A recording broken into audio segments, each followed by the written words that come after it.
Hello, hello. How's it going? One thing I forgot to do is to do this. Let me just pin that real quick. But how's it going, y'all? It's D&D day.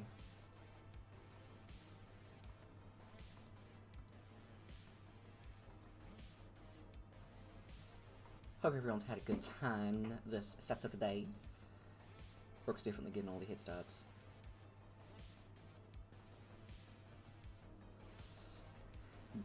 Bringing folks back from the D&D.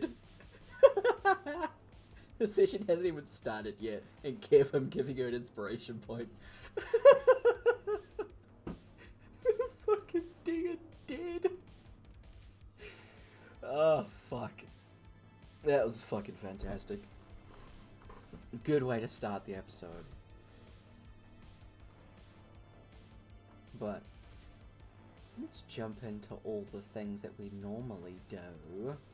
Starting off with music section is up and running. If you want to check that out at any point, go into the About Me section in Twitch, and there is a little section called D&D Spotify Music. It's got everything in there. You can also see what is being played on stream. It's got the now playing. I do rules differently. If you want to know what those are at any point, you can type in !D&D and you'll get a Google Doc with all of them rules. We normally go over the rules for things like resurrections, which is gonna be happening back to back today. So yeah. Also, to see the artists of the maps, you can type in !D&D maps to get the Patreon links to the Reclusive Cartographer and Go Adventure maps. End of Latov, which is the title of this campaign, will give you a little synopsis about what the game's about. Moobot will pop in every now and again to remind you all about channel point inspiration. Player can have a maximum of 5 inspiration points each before they're at their max. If you want to give an inspiration point to somebody and they're already at their cap, you can have your channel points refunded, or you can gift it to somebody else. This also aligns to NPCs that are on the player's sides. So in this case, it would be River at the moment. She's really only NPC at the moment. Well, the only current breathing one. No, I think it's 3 inspiration points for a different game. Our game is 5. You can have 3 max deals with the seer. Yeah. We take a break around 7 PM, which I believe is about 1 AM, for about 30 minutes. Get some food and all of them things. And lastly, as I'm the DM, like it says in the pinned message, I don't look at chat. Things like raids, follows, subs, those are turned off. Anything that makes a noise, just so that I can put more attention into the game and all of that good stuff. So, yeah, let's jump in with the players. Not waste any dang time.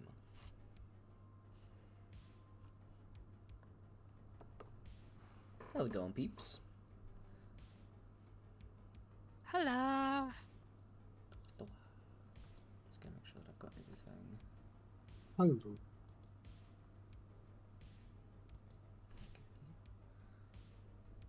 Sick. Hello. Awesome, everybody's in.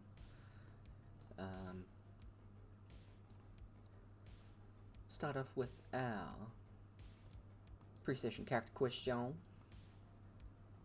which today is: what is a habit that your character has that needs to be broken? I need a dice. Right off the bat, I'm gonna answer for Cliff. Dying. What is a habit that Amora has that she needs to break? Currently? Mm-hmm. Being dead. That's not really a habit, though. It's her first time. You've done it once. Yeah. This is Cliff's 3rd time. I think he's a frequent flyer and needs to cut it. Oh. What would it be? I think some people may say befriending wild animals, but I love doing that, so.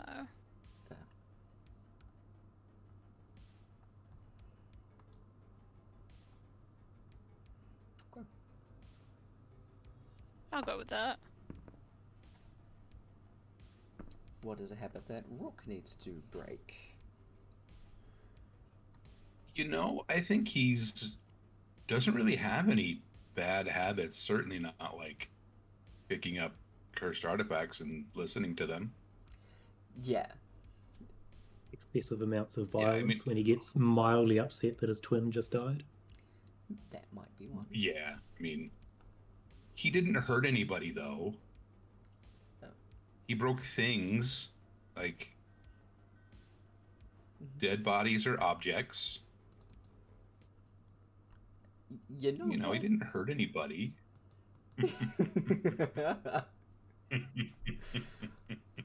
All right. You know what? Fair. Yeah, probably just maybe think things through on occasion. Okay. Fair. And lastly, what about Kaba? Memory loss. Repeated severe amounts of memory loss. Yeah, I think that's a good one, eh? Mm-hmm. So much memory That on loss par with all the Cliff's one. time. Jeeb.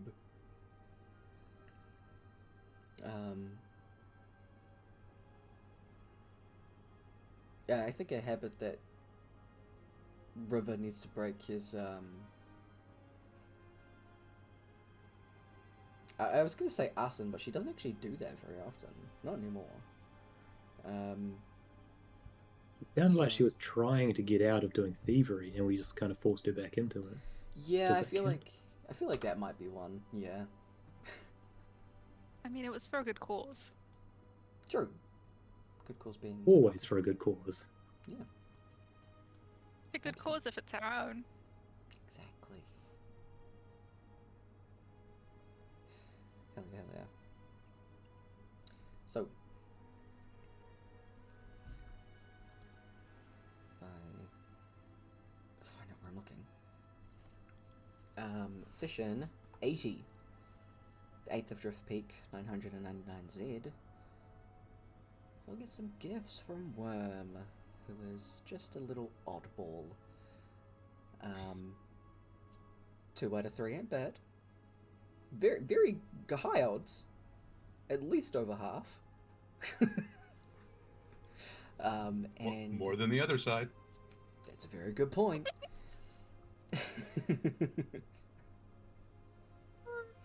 I mean, hey, at least like Percentage-wise, 2 we out made of it out 5 right. ain't bad. 2 out of 5, eh? Many are even today. I mean, that time. And well, I mean, everything considered, it is definitely good for your side. Aside from the cost paid being your friends. But it's fine, you've got allies on the way. You guys don't need a healer, right? Clearly not, she's just Sure, taken an we can extended find a nap. replacement. I mean, she needed a holiday. Mm-hmm.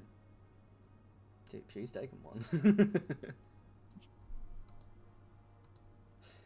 And I just realized the one thing I don't have open is the thing that I need.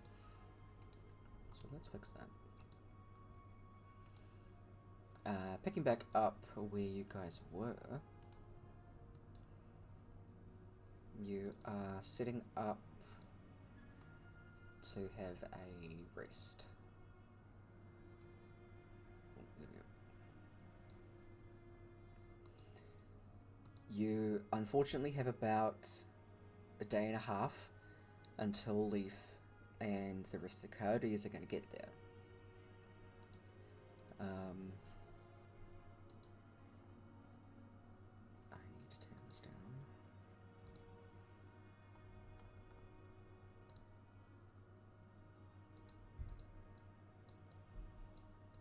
Oh yeah, that's better.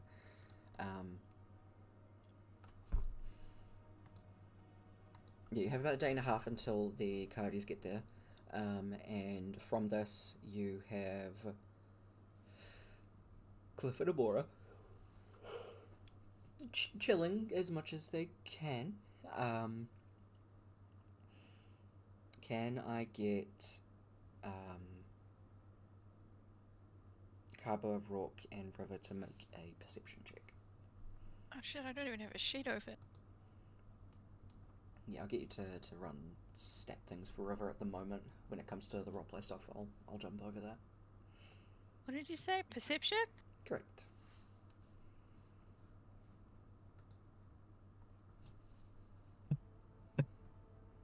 Okay. Alright. Higher than Amora has rolled, and there's only a plus fucking 1.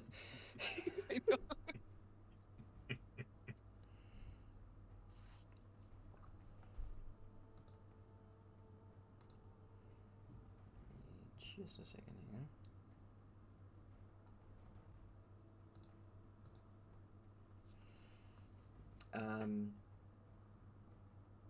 Kaba, you're setting up kind of an area where everybody can rest, so you're just kind of thinking of ways to allow everybody to rest, especially.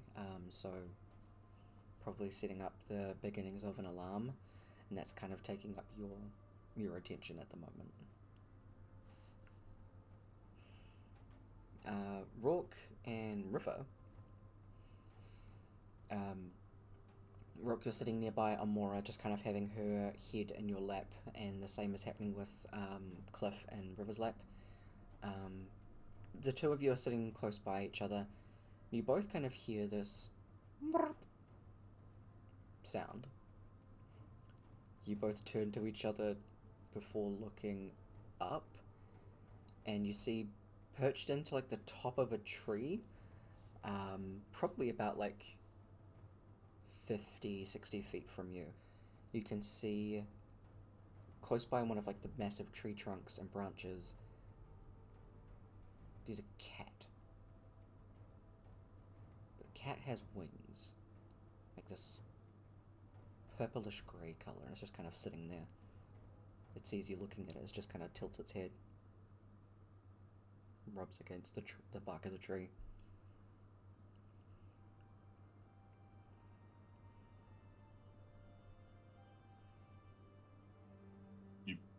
You see that too, right? Yeah, I do. Okay, good.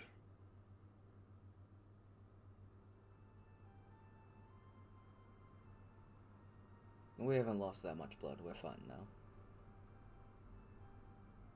At least we're both seeing it. Yeah. Okay, good. We're just gonna pick up her water skin and just have like a pretty decent drink from it. Before offering it over to you. It is just water. But yeah. You will absolutely take a drink. This is just kind of you guys chilling as much as you can before Leaf and the coyotes get there. Kaba, as you're setting up kind of a little bit of like a makeshift camp, I think out of everybody at the moment, you're probably doing the best. So, what are some of the things that Kaba's kind of doing at the moment? I think he's probably sort of getting bits ready, so wood for a campfire and stones laid out, and maybe trying to clear some bits to make nice places to lie down or something. At the same time, he's sort of going around setting up bits of the alarm, but he's doing it in sort of the ADHD method of bit here, next one. Absolutely, I love it. Cool. Kind of juggling the tasks at the moment. And yeah, River is just kind of sitting there going between like patting the feathers on Cliff's head, having a drink of water every now and again, and then just kind of like scanning around where you guys are. What's Rourke up to? As Amora's kind of there with him. He'll just kind of be trying to kind of cradle her, he'll start describing the cat. Mhm.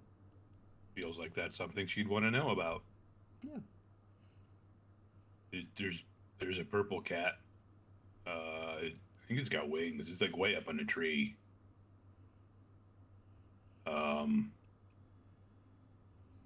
It's weird. Should I try to go get it down? I mean, it's got wings, so we could like. I mean, maybe it's hungry. Suppose I could see if it wants something to eat.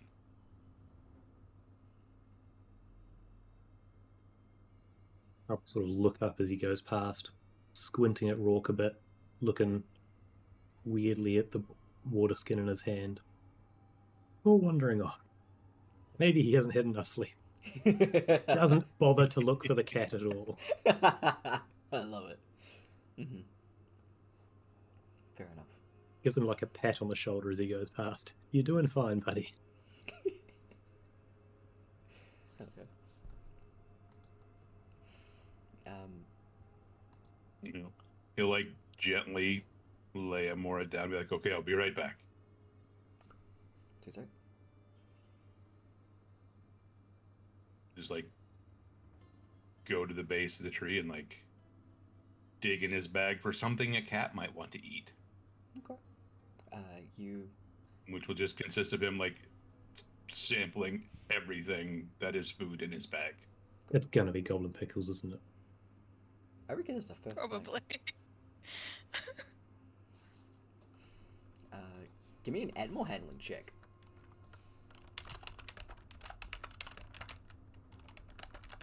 You could accidentally grab Carver's spare bag of 20 cookies that hasn't been touched. Ooh. Forgot about those. Yeah. I don't think anyone else found out the special circumstances of those cookies either. Exactly, they have not been found yet. A 24 for animal handling. Fuck yes. Also, welcome in, Tiny. Hope you're doing well.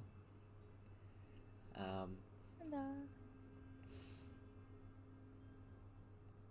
Do you have anywhere how many of the cookies were left? I know the bad one hadn't been taken. There were four? There was 2 bags. One bag we went through. I think there was like 3 cookies left, and they were all guaranteed good. There was an entire new bag of 20 cookies, though. Ah. That's the one I'm indicating for you to go for. Alright, cool. I think Carver is actually carrying the nearly empty one on him. Okay, So- good to know. In that case, Essie, flick me a number between 1 and 20 in secrets. Because I think the cat is probably just going to be, like, curious before kind of, like, winding down the tree, jumping from, like, branch to branch before stopping to, like, sniff at the bag. You go through and try, like, a bunch of different things. Every now and again, the cat will, like, lean forward, sniff, sit back, put it down. Same. You probably go through, like, I'm gonna say, like, 7 items before there's just, like, 7 on the ground before the cat just, like, starts to look at the 8th item that you're holding up, which is some kind of, like, a blueberry muffin thing.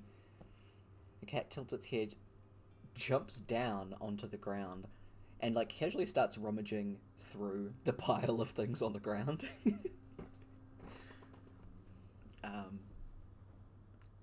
For the sake of rolling things, Brooke, can you roll a d20, please? Okay. 18. Okay. The cat, like, dips its head into the bag and lifts up with, like, one of the cookies. People just kind of, like, nibbling on it. Seems to enjoy whatever this cookie is. Doesn't seem to have any adverse reactions. Before just going through each of the items and taking, like, the tiniest little bites of every little thing. Before actually stopping on the goblin pickle, eating most of that, and just kind of, like, circling around. Kind of, like, smorgasbording what's on the ground for it. Yeah. It does in fact have wings. It is that like dark purplish grey color. It does like sit up and start like rolling its wings out, opening them up before kind of like putting the cluster of food together. I'm just going in again. Seemed pretty hungry. This is an interesting selection of food. And even you, Rourke, as you're standing over, like, watching this cat do this, you're like, oh, I've never thought of that combination. Huh. You're getting some ideas. I love it. Brooke, can I get you to roll... Go like 3 more times. A D20? A D20, yeah. If you roll the same number again, just roll again. Okay. Each random selection of cookie the cat pulls out seems to be totally fine with. However, does Rourke want to reach in to grab a cookie as well? Because there's still 16 cookies in there. I mean, I might as well. Like, I wouldn't... Yeah. Don't want it to feel like it has to eat alone. Yeah. Roll a d20 for me, please. If you roll the same number, roll it again. I reckon River would go for one as well. Just kind of calls out, hey, chuck me one. You reach in and frisbee it over to River. Arbor probably wanders by. Ooh, cookie. Yeah, go for it. Roll as well. Cookies for everybody. Absolutely.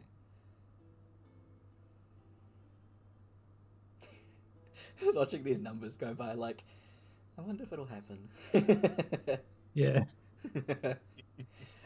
Rourke, you get a very lovely, like, toffee-filled one. So as you bite into it, it's got, like, some gooey stuff in the middle. It's almost like caramel, but it's a little bit harder because it's been in the bag for a bit.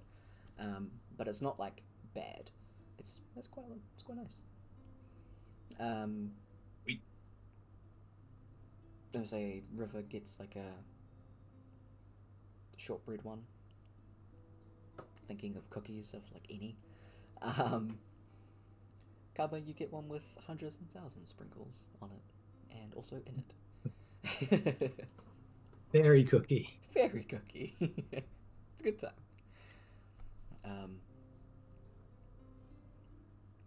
Everybody has a nom, and the cat kind of like starts to follow you back towards the camp.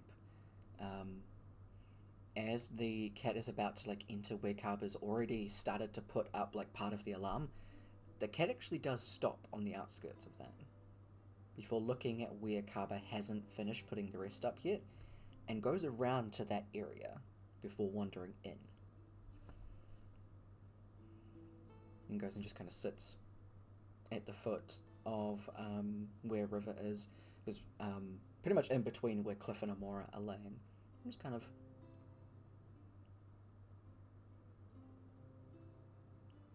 before looking at you.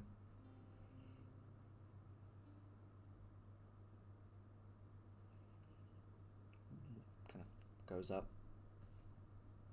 puts like both of its paws on the top of River's hand and just kind of before going over to where you are and doing the same thing to your hand, Rourke. He'll hold his hand out. He absolutely pet it if it lets him. Hell yeah.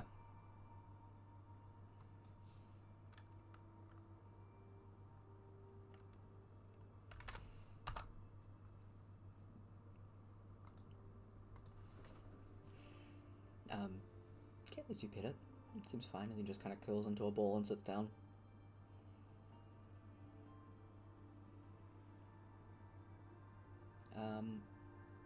Kaba, can you roll me a d6 and call odds or evens first? Evens. Alright. Cool. Nice. You are setting up the last little bit of the alarm, and you sneeze, and it burns. As it just kind of large bit of gunk that is dark blue in colour just kind of bit on the ground in front of you. We'll probably try and wipe it up a bit and Pick some dirt over it, make sure the other two didn't notice. Okay. You just continue We'll setting up get the to that eventually, but they need space at the moment. Fair. You do find a bit of a extra piece of clothing or cloth in your bag and just kind of wipe it up a bit before rinsing that off on the riverside so it doesn't acidically burn through your bag and clothes. Carbo's the big smart. He knows this. We watched it happen to someone else. Yep, he sure did. Meanwhile, the coyotes are trying to travel as quickly as they can through the roads. They're choosing to stick to that as it's probably the easiest way to get to you guys without any disruptions. They don't want to mess with the cart or anything like that, just in case anything happens. Leaf got a very large sense of urgency from the message. So, as they are traveling towards where you guys are, they do hear a loud thud on the top of their cart. Leaf, who was currently directing the cart, stops the horses to look back at what's going on, only to see the sweat-covered face of Merlin, who just leans over the side from the top of the cart and goes, You went that way. You rest. Leaf, startled for a quick minute. Bo, who, is already going to stab up through the bottom of the cart, stops when she hears Merlin's voice, before poking her head out. You almost scared us half to death. Give us some warning next time. Jesus, could have gotten a knife to your abdomen. Stupid boy. It's ducking back in. Leaf kind of nods before... I was gonna say, cracking the whip to make the horses go faster. Leaf wouldn't do that. Leaf's too nice. Before turning to the horses and saying, Okay, let's go again. Leaf just talks to them. They're buddies. I mean, Leaf's a druid, right? Leaf is a druid. That would make... Exactly.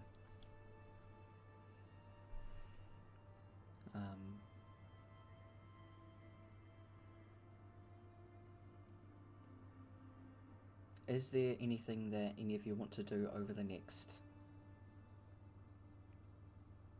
pretty much 16 hours? You guys can definitely have a long rest, and can do your watches. It's going to take a while for them to get to you guys.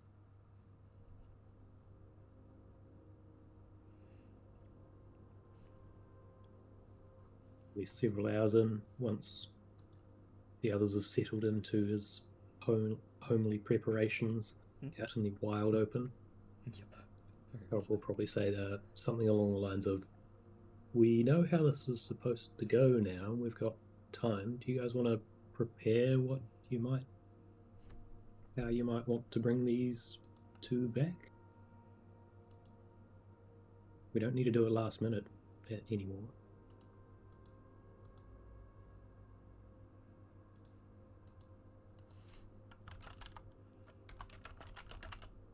Very hesitant with how we say it. Staring at Rourke's hand close to his weapon. Rourke's hand would probably tighten on the haft of the hammer. Just be like, I mean, she always really liked animals. Maybe we got some animals, or that'd help her come back. Grab some animals. How would you get the animals to stay? We could do it in a zoo. I mean, ooh. Oh, Not sure maybe they got a lion. how accessible or available that'll be with all the evacuations, but maybe we can look into that. Oh. I mean, if we like gave them treats and stuff, they might stay. I will look over next to the tipped out bag on the ground. All of our treats. With it could work for a small amount.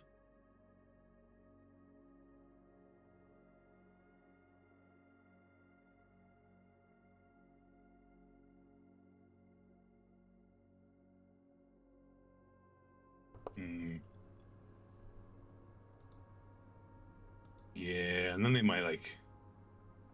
I guess if they like start fighting, that could be distracting. You could bring your dream cat along. That seemed fairly enticed by the treats. It's one animal.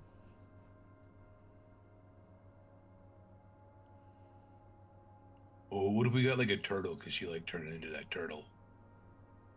I mean, I already exist. Oh, that's fair. I think I could, if you sort of squint while you're saying things, I could double for that. Maybe we could find Maybe. Bethany. Bethany. Oh, her rat friend. Well, wasn't she Yeah. back in Holden, though? I'm not sure we have the time to cross oceans to grab Yeah. a small rat that we've actually got no idea where she is, even. I think Amora released her back into the nearby forest.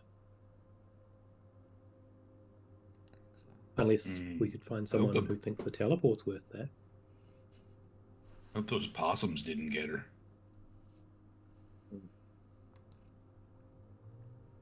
Possums. Probably, if you're going to grab Bethany, probably don't grab a possum as well. Yeah. What? Well, I'm speaking wrong. You probably requested of Bethany. Amora probably wouldn't like us to grab Bethany. Well, yeah. Well, that dog from that dog fight, well, that was that little girl's dog, so maybe not. Yeah, she might ask us take to take us out to get her dog back again. Yeah. If we did that. Yeah.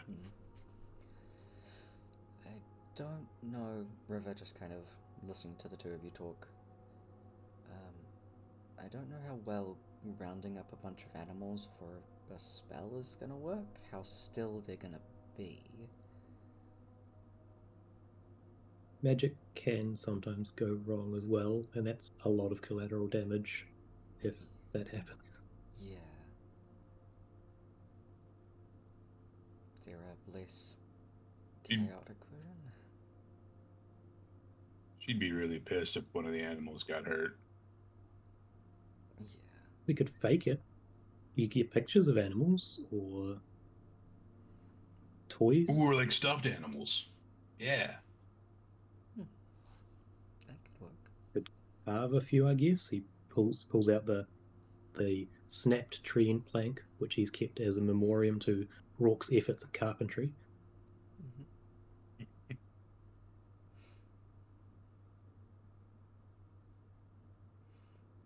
Probably due to have you find some as well on our way, but I can make a start on one or two.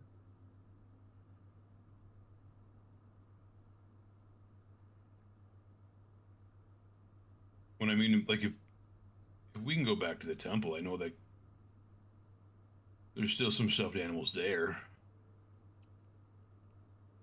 Maybe if you think what animals might be there, we can carve other ones or more specific ones, like Bethany.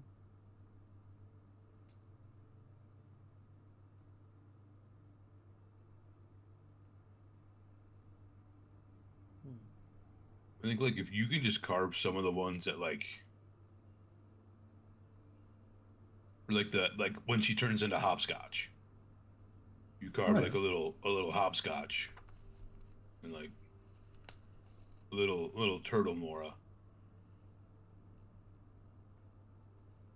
Yeah. And like I can just find whatever stuffies are still there.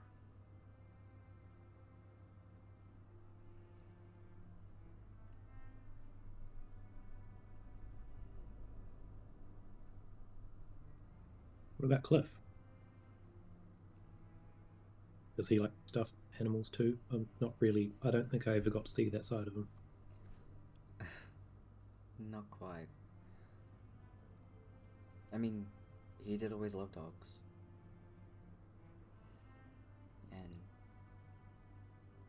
well, not really having too much of a connection to animals, I guess. That was definitely more Mora. Literally, in several cases. Very much so. I mean,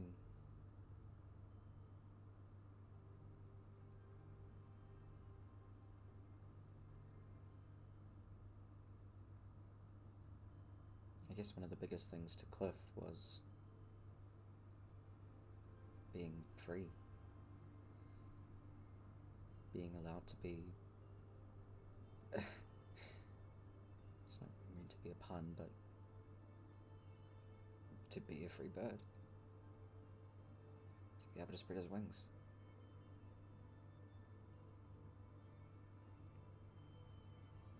So, maybe some kind of bird.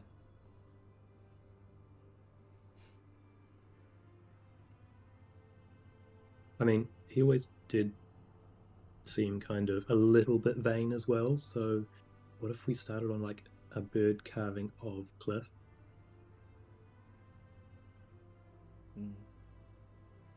I think he'd like that. Kind of bulk it up like a little bit more. He always wanted his own action figure. Yeah. We can work some hinges into it. I know that's kind of metal. Would that disrupt your flow, Kappa? I think I can make space for the hinges and stuff like that. But if we find some of the more metal pieces on our travels,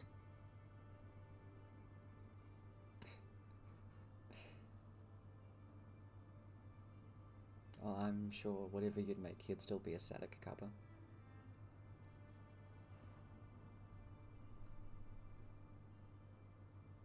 right?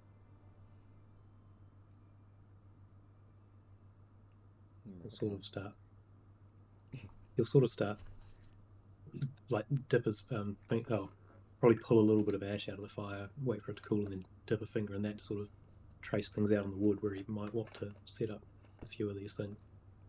And then sort of as he goes, he's going to sort of just question the other two, what they remember about hopscotch, or how buff do you really want this action figure to be? Mm-hmm. Just try and get them thinking things through about these people and what they might want on it. Nice. I love that idea. I'm giving an inspiration point for that. Also because the idea of like the ash drawing on the wood, that's such like a smart thing. Holy fuck. I nearly said he dips his finger in the fire for the ash. That's why I had to stop and say, wait, pause it at first. I love it. He sets the wood on fire. Yeah, but I'm doing this the wrong way around. Beautiful. It's fucking fantastic. Probably if Rourke can remember like colorings or something of any of Amora's forms, get him to like search around a bit, try and find some leaf glitter or something to maybe mix ash with to color it up a bit. Absolutely. Get them doing something rather than moping with dead heads in their laps or bodies in the case of Amora. Yeah.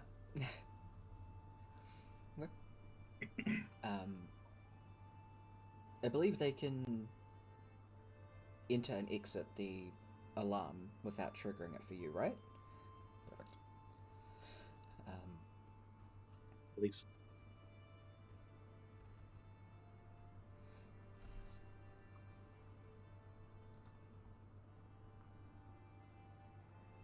Yeah.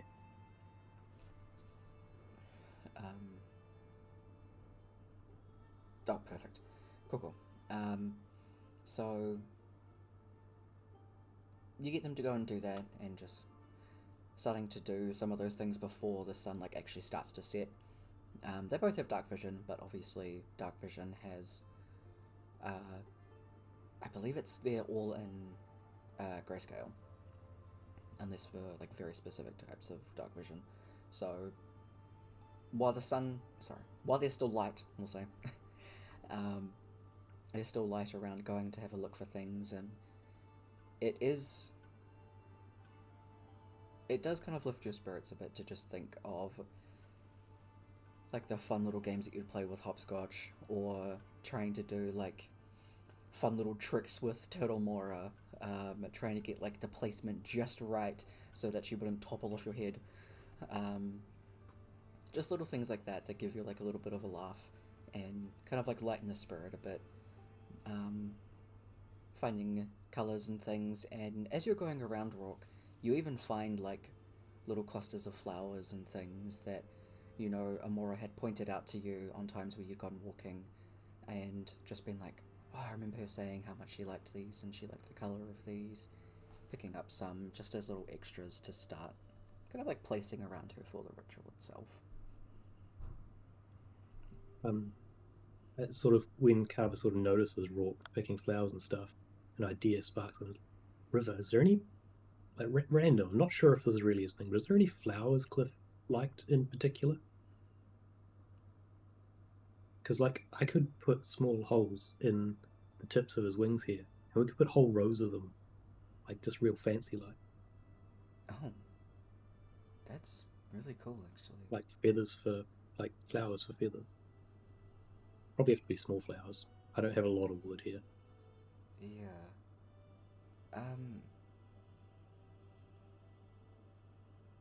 He never really mentioned it, honestly. He just kind of Is there saw. anything you think it would be funny to see him in?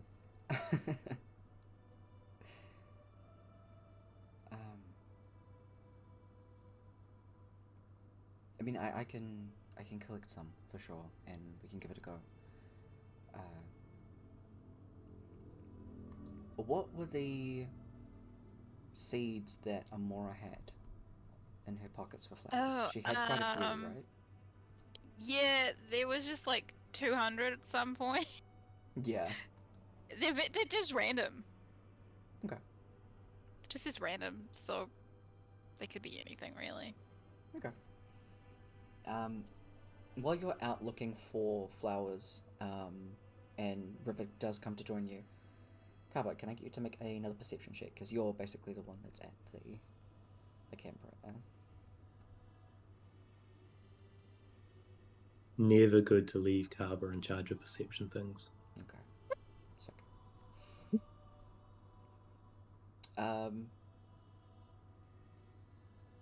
When Rocky and Carver's River... probably in his own head a little bit as well, like doing these things for the others, but also thinking what he could do for him. Absolutely. When Rock and River come back, from one of like Amora's pockets, you can see the bag of seeds is like spilled out. You can see the cat kind of like batting some of them. They're just kind of like scattered out in some places. Before the cat sees you coming back towards the campsite, it just kind of like flies up into the top of the tree. Still definitely has a few seeds like mixed up in its fur and in its wings most specifically. Just kind of sits up there, perched down and staring down at you.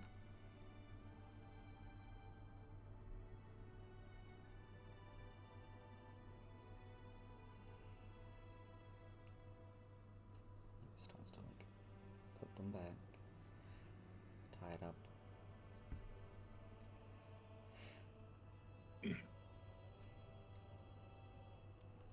Yeah, I don't have anything to brush you with. I can try to pet the seeds out of your fur. I don't know how that's gonna go. Climbs up higher into the tree.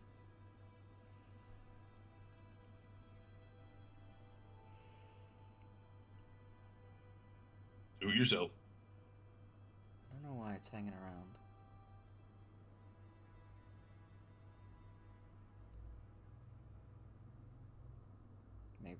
It can help in the ritual for Amora. It's a cat.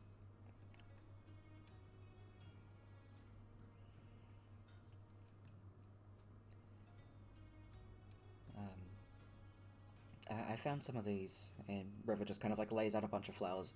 Tyler doesn't know the name of flowers. I know the name of like a select few. I don't either. Yeah, so Pansies. she just puts out a bunch of them Buttercups. that she picks up, and kind of like, we could use these or anything like this. Yeah. Daisies. I know a bunch of random names. So. I'm happy to say they spend some time putting colours and shapes together Yeah, absolutely. and leave it at that. From the kind of little pile of flowers and leaves and little vines and moss and stuff like that that you have at the camp,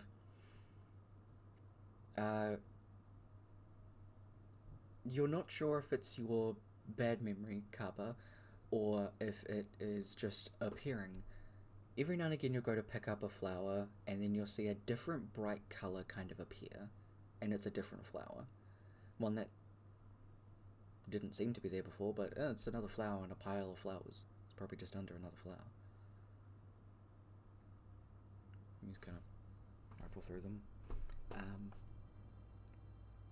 Before you get like a nudge next to you, look down by your elbow, you see a really large sunflower that's like massive yellow petals, and that kind of sparks a little bit of an idea for a few things. Like you can use them for Cliff's wings, and you can also use them for a lot of the bright colours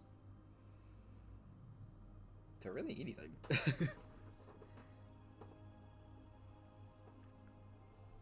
Thank you, Walking Sunflower. It doesn't say anything back. Thank God. Do you imagine?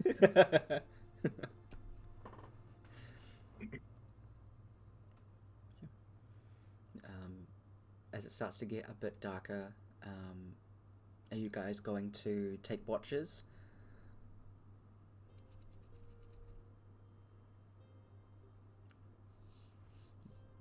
I would think. Does anyone want to take the first watch? I think Kaba is is in a good flow of like. I'm going to say, yeah, Carver will probably offer to take the first one. Mhm. But if the others want to offer in return, he'll also just back off of that. Rourke will take whatever. I'll take the last one. I can keep an eye out for anyone coming nearby. But Carbo Rock than me. Sounds good. River kind of lies down. It's ready to take some sleep as Carbo takes first watch. The cat has eventually climbed down from the top of the tree. Seeds kind of being shaken out of its wings and fur as it flies down. And just kind of sits. Kaba, can you make a perception check for the watch? Oh wow, that's way higher than anything else he's Pretty rolled. good. Yeah. You're mostly like working away on things, and every now and again just like scanning your surroundings. You do keep your, I was gonna say, ears open. You listen out for, that's the word. If there's anything kind of going off in your surroundings, the alarm is wide enough that you trust that if anything does come through, you'll hear it. So you just do your thing.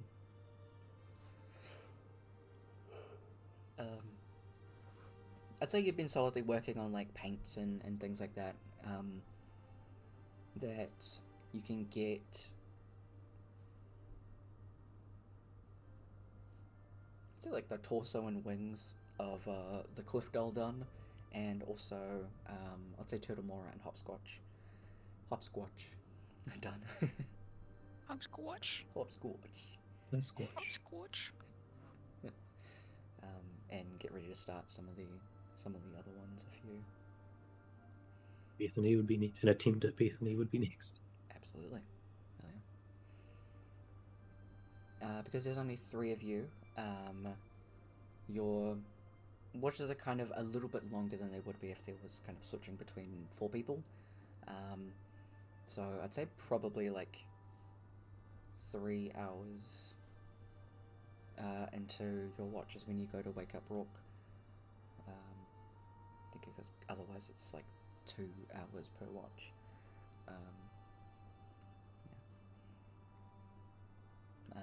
Carver just kind of letting the other 2 have a bit more of a little bit. Oh my god, words! Having a bit more of a rest. There we go. You wake up Rourke next, unless there's anything that you would like to do during this time.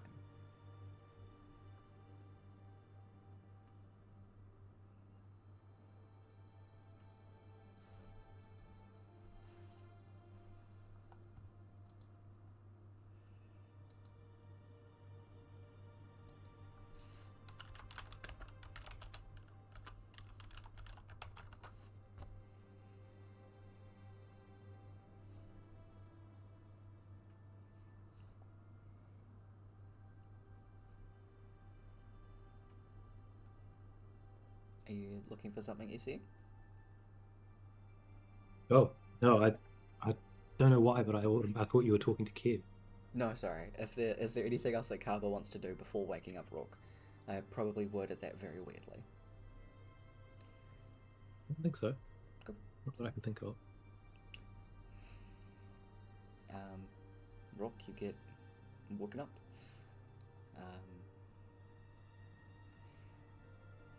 You sit back up and immediately your eyes go over to where Amor is laying.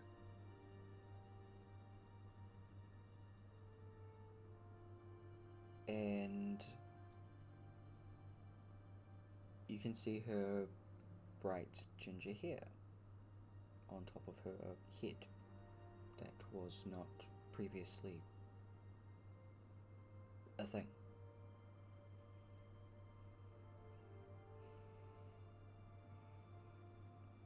You see there's also some flowers just kind of like laid out through it.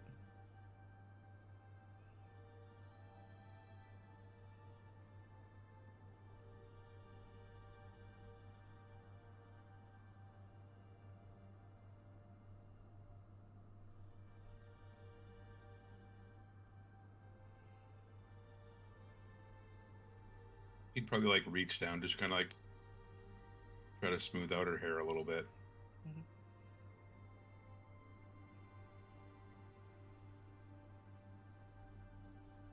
Yeah, this is fine. This is okay. It's not weird that she's growing back. Yeah. Can you give me a perception check for your watch?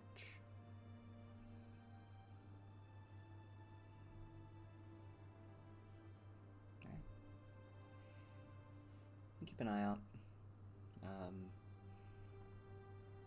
With your at least eye for magic now, you can every now and again get the little glint of where the alarm is kind of laid out that Carver set up. And every now and again, as you see like the very thin line, you see something drip from it. You're gonna have to keep turning your head to try and catch it. It happens not very often, and you almost think it's like a trick of the firelight or something like that. Always, your watch goes by uneventfully. Little cat curled up next to your side. It's kind of purring and in a little ball.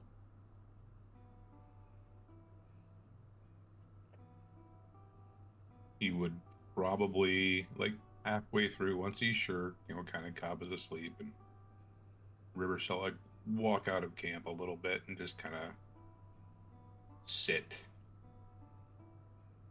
Just look up at the stars, There and are probably no as stars. quietly as he can, start crying.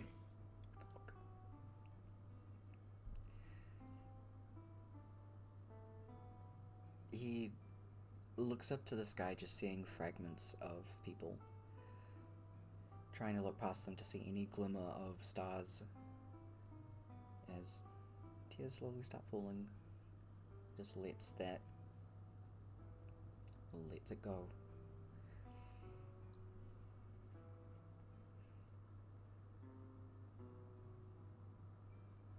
It's gonna be a long day of waiting, but holding on to the bit of hope that there is help coming and that it will be alright.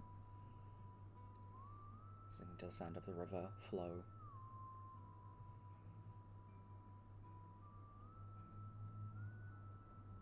Rock just takes that time for himself.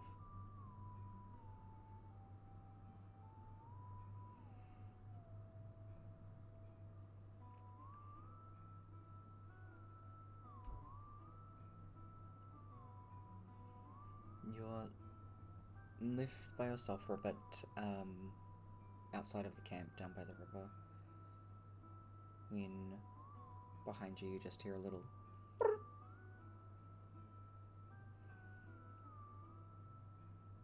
this little cat brushes up against you. You've been out here by yourself for probably like 20-25 minutes by now before you get that presence next to you.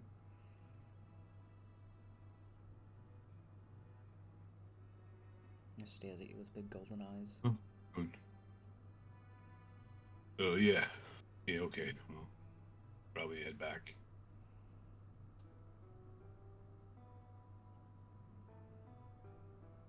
Gonna pick himself up and dust himself off and wipe off his face as best he can and go back to camp. And the river kind of running itself clean. Sorry. Like, reach down to see if the cat wants to, like, climb up. Absolutely. The cat definitely does that. The river having like run itself clean, you do kind of get a little bit of the water and just chuck it over your face. Cat jumps up onto your shoulders. It kind of sits there. You have like a fluffy scarf. Leading back into the camp and filling out the rest of the watch.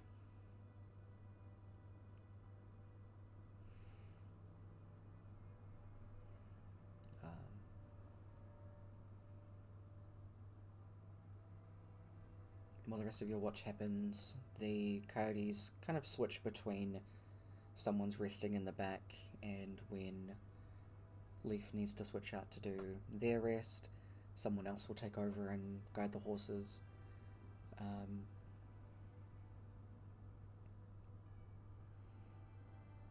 They try to make it as much as they can without causing too much, strain on the horses themselves.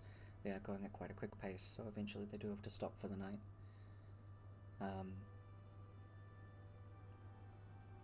Leaf tends to them as Merlin kind of steps away, sitting at the back of the cart for a while.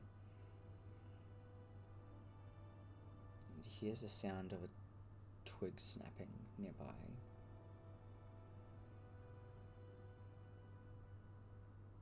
Slowly stands up and starts walking over to the sound. It's across the roadside and into the other side of the forest. He sees a not massively tall figure, wearing mostly black, very pale skin, just walking away from the direction they're heading in.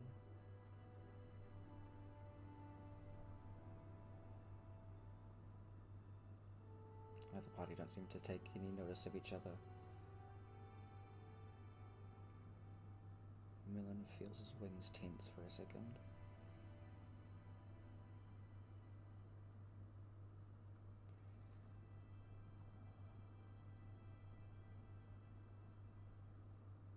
Almost jumps out of his skin as Bo is next to him and puts a hand on his shoulder.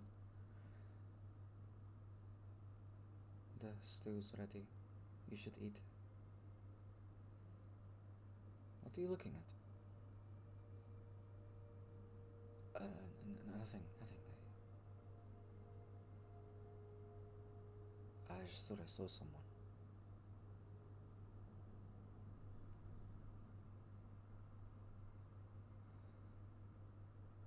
Come on. We all need some rest for tomorrow.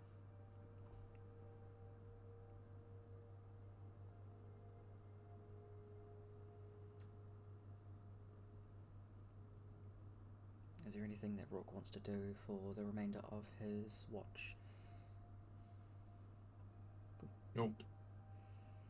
Wakes up River at about the 2.5 hour mark. There's only 5 hours left of all that kind of long rest. She lets you head back to sleep and does the last watch. Can I get a perception check for River, please? Yeah. Perception. Perception. 12, okay. River notices the new head. She sees the flowers kind of woven into the hair, and even goes and picks up some of the other ones from the pile that they'd given Kaba, and herself just like puts a few more in.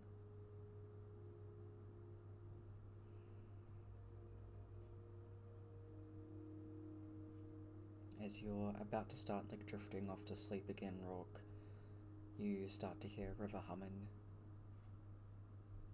She does this. It kind of lulls you to sleep for the last bit of that watch.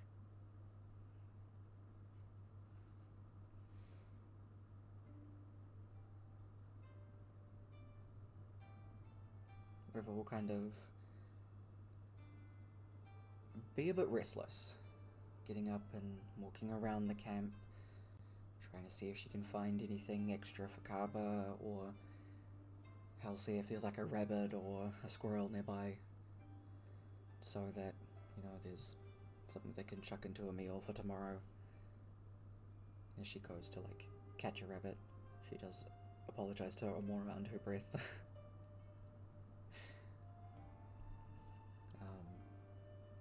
Spends her time doing that and kind of putting together like a little stew for breakfast. Every now and again she'll start kind of humming that same little tune.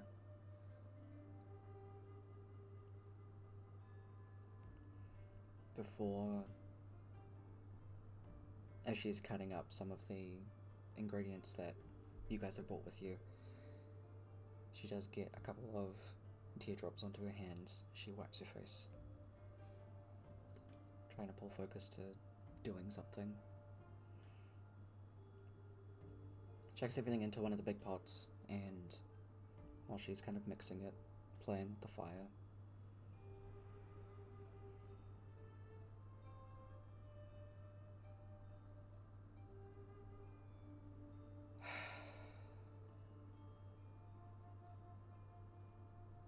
I need to keep some aside for them. I'll be hungry when they wake up. You keep mixing.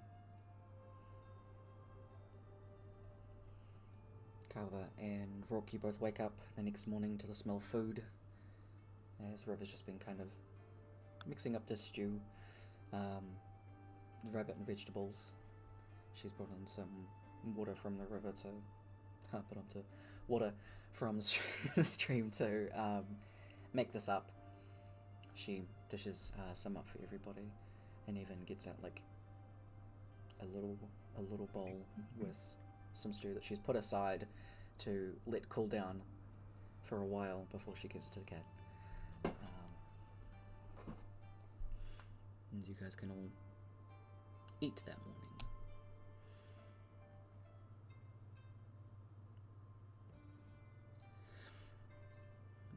You can continue working on little sculptures, little carvings,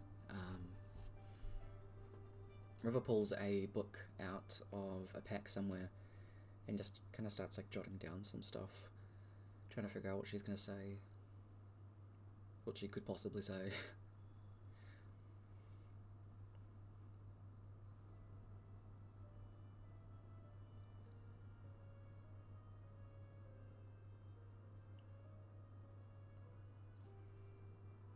From here, it's pretty much waiting.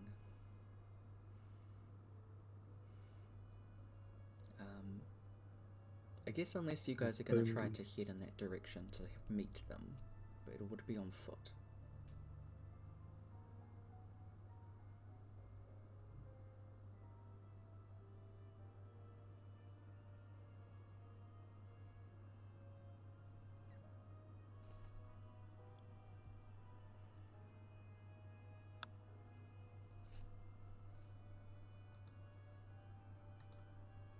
Would be fine either way, just leave that sort of decision to the other two, I guess.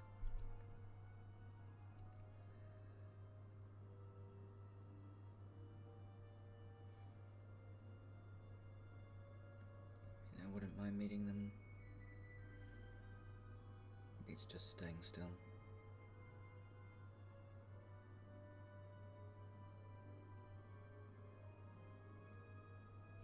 Yeah.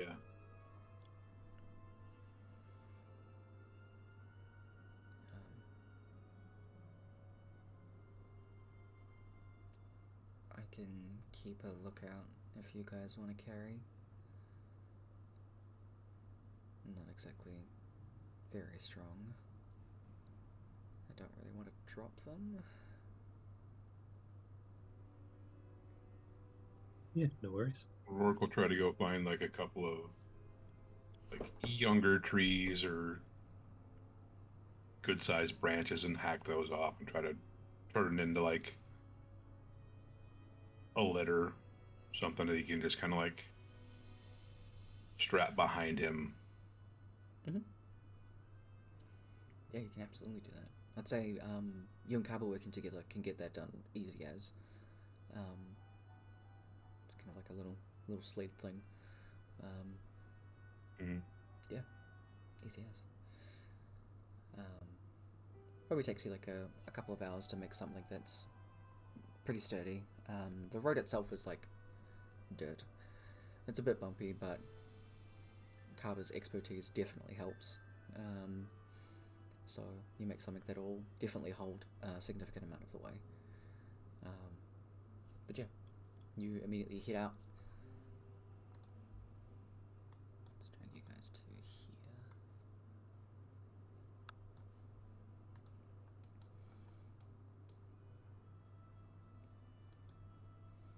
So the Coyotes and Merlin head out pretty much as soon as they can. And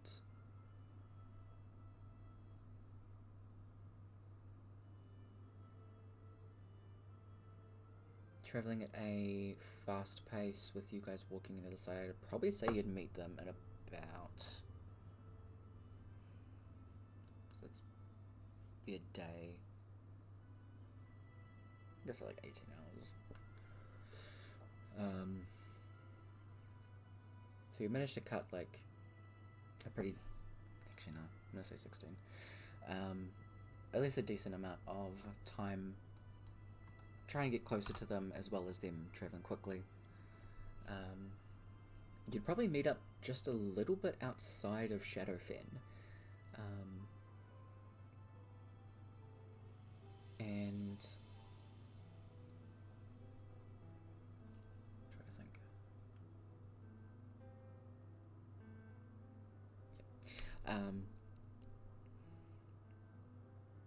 Once you guys meet there, they will load the bodies up into the cart. You do still have your winged cat friend with you. Hasn't wanted to leave your side. It's just kind of curled around you, Rock.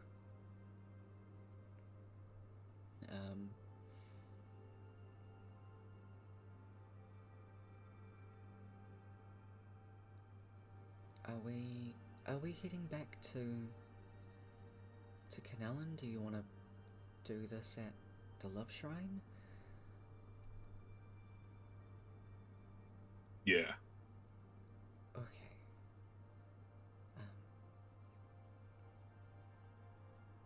But before we put them through, Leaf will kind of get down and do the, I believe it's gentle repose. So we'll do that with the both of them. Merlin has, who you are surprised to see, by the way, is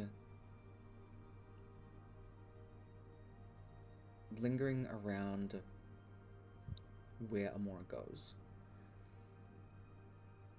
And once the spell has been complete and she's tucked away into the back alongside Cliff, Merlin rushes up to you, Rourke, and just dives into a hug. He's significantly tinier than you, but kind of uses wings to kind of like fly himself up a little bit so that his arms do actually go around your neck.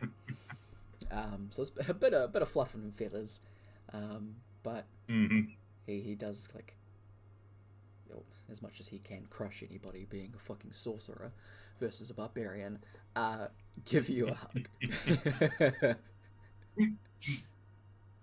Yeah. Yeah, very much so.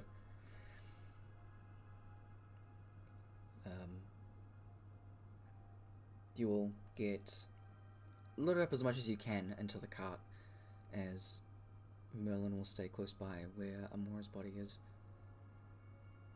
Just kind of like looking at some of the flowers that are in her hair and kind of like twirling them every now and again. What happened?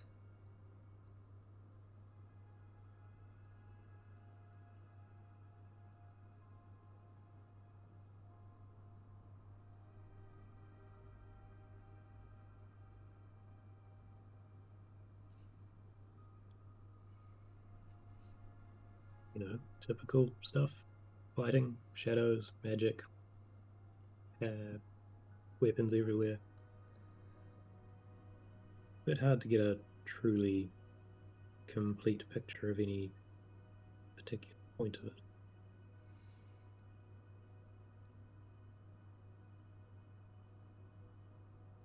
We did manage to finish most of the job. One escape. One escaped?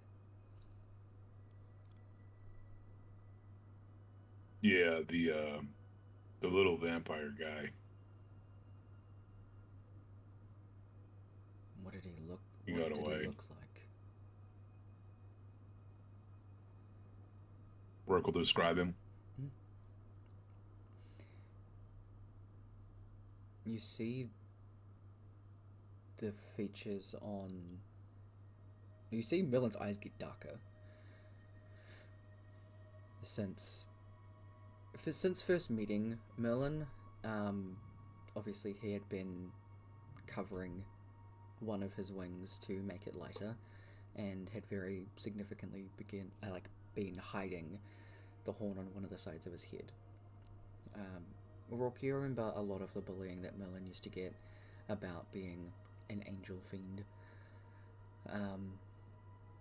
So much so that, seeing how much that affected him when you first saw him all those, like, weeks ago, he's at least become more relaxed about it. He doesn't hide it pretty much anymore. So he does have one white wing and one very dark grey wing. You can see the horn poking out on one side of his head. You feel heat start to radiate from his body as he grinds his teeth, see his jaw harden.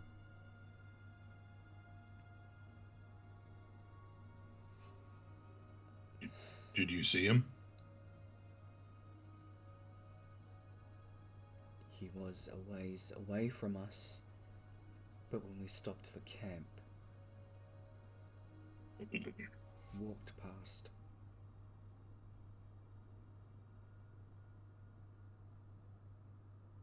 He was part of the fight, but I'm fairly sure he didn't do any finishing blows or major damage to our friends we're bringing back, if that helps.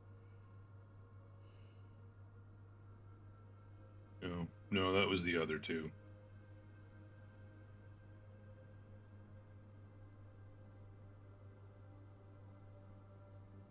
And he's stronger at night, in the dark. Vampire.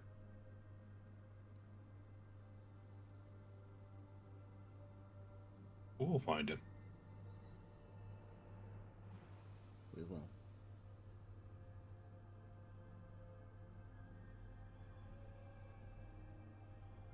I'm just glad that most of the people were taken out of Shadowfen already.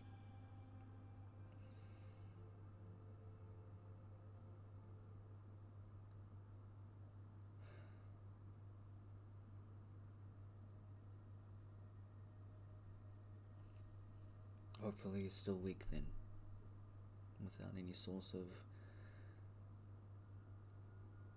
blood.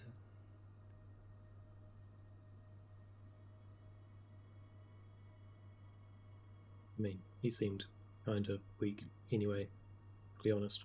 I was sort of like toying with him while everyone else sort of polished off the actual danger. Well, means we can take care of him pretty swiftly then.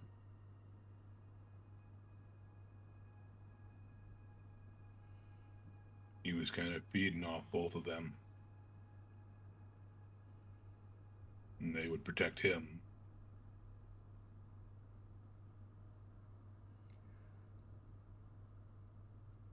Now it's just him.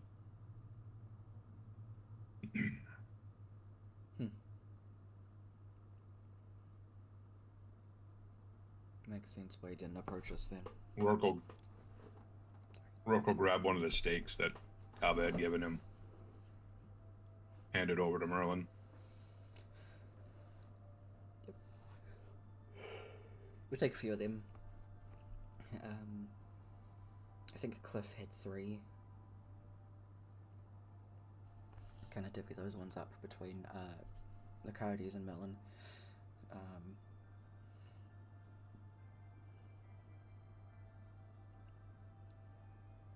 Leaf kind of leans back, probably a little bit later. We do have to stop again for a little bit. I don't want the horses to hurt themselves. We've been going pretty steadily for quite a long time.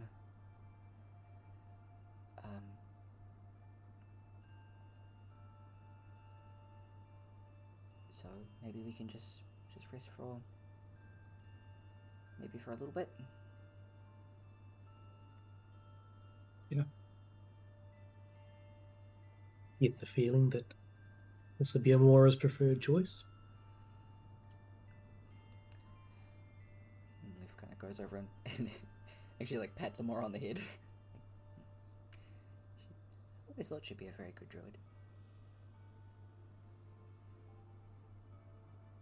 And kind of gives the little cat like a couple of scratches under the chin.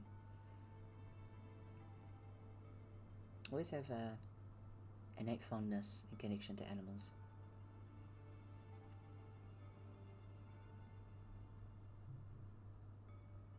And Leaf kind of starts going off about some of the stories from Holbeck.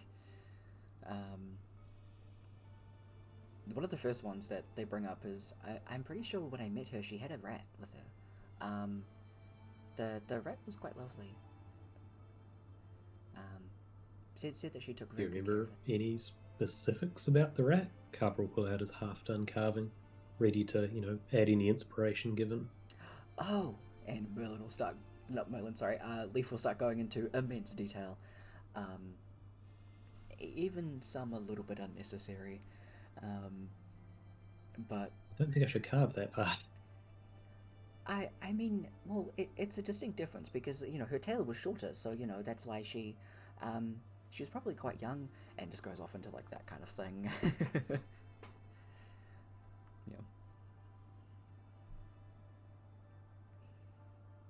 But actually, quite a lot of the animals from around Holbeck, when I'd run into them to try and talk to them every now and again, they would mention someone that fit her description. Always being very kind and looking out for them.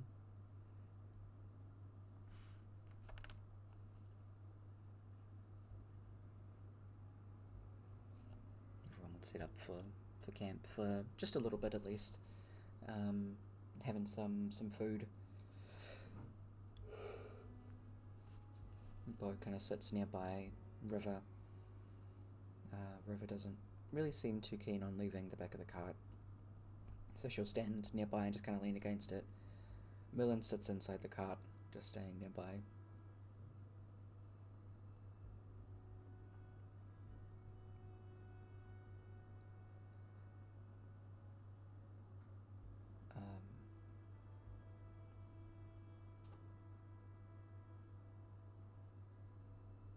Merlin, how hard is it to bring back someone that's died a few times?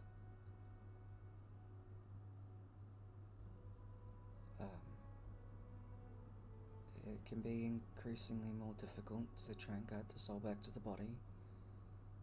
Depends on the willingness and the strength of the pull.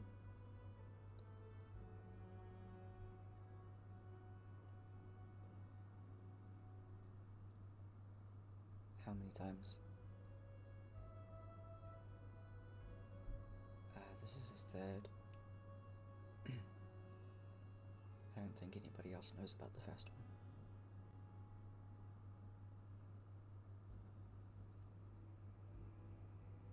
If there's one thing that I've managed to pick up from this guy, he's got a hell of a lot of willpower.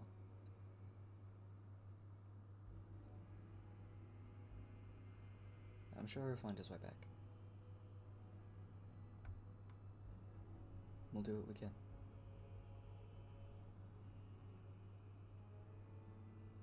Yeah.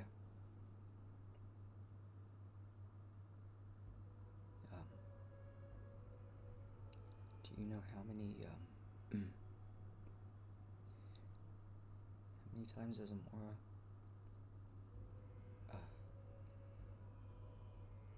as far as I know, this is the first. I mean, she was always a lot more careful than the rest of us.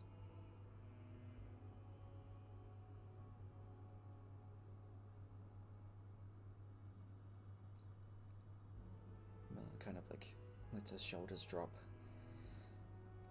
Okay, then it should be easier. And yeah.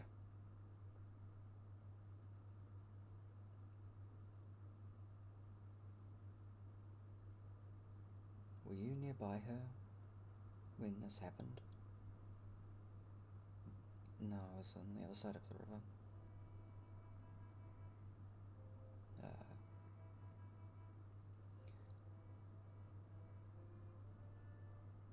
Yeah, okay. Did she send you something?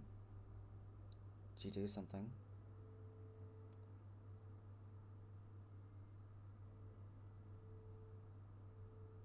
You were in Murstone, weren't you? Yeah. I flew to Ukraine. Used my magic a few times. Get a bit more distance. As much as I could.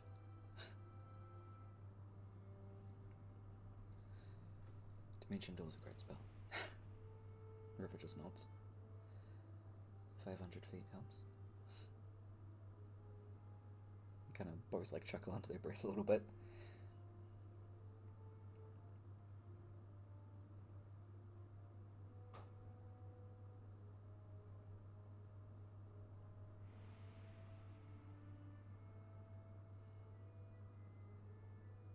I might have misheard her, but yeah, she sent something to me.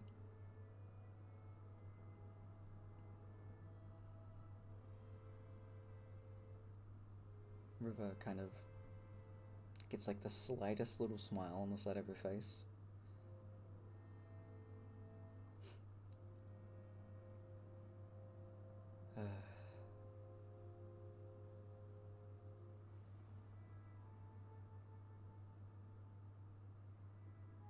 If I can give you any amount of advice,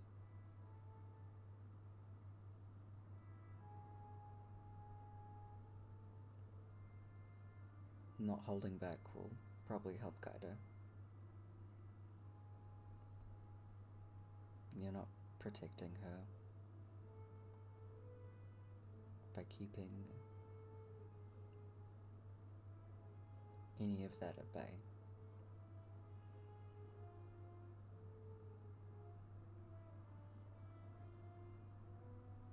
And besides, she's a love cleric.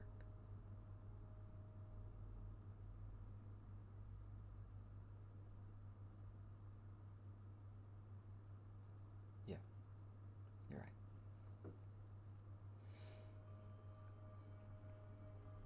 Wanders around to go and grab some food for the both of them. Is there anything that Rourke would like to be doing during this little bit of a rest time before they head back to Canellan?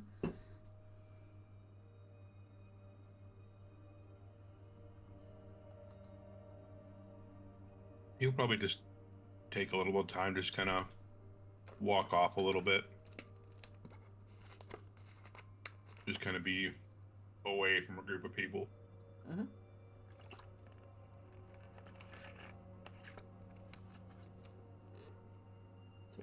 Definitely just, just going to scout ahead a little bit, see, and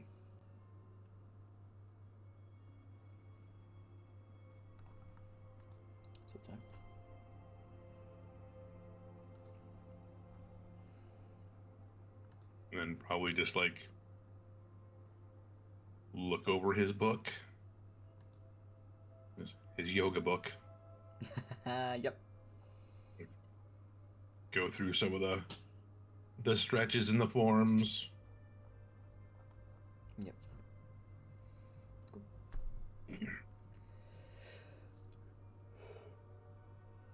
You definitely do that, getting into some kind of rhythm with everything. Every now and again you do hear Cliff's voice just being like, come on, move a little bit this way, tighten your core.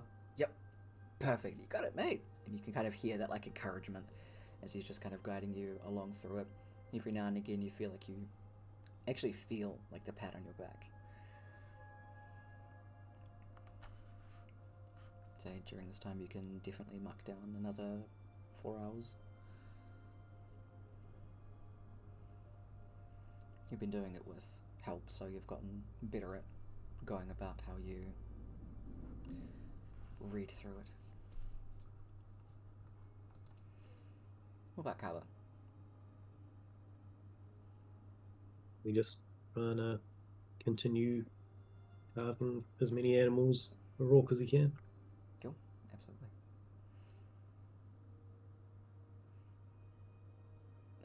You get some like inputs from the coyotes about some of the animals and things like that. Amora having turned into some of the animals near them, even just at random times where they would definitely be duped by Amora just suddenly being a cat or suddenly being this random crow. Dolga tells a story about the time that she was a... What animal? Give me any animal. I'm going to say another kind of bird. A sparrow. And she was a sparrow once. She was a sparrow once. Was a sparrow, and just kept like diving into his beard and just messing with him.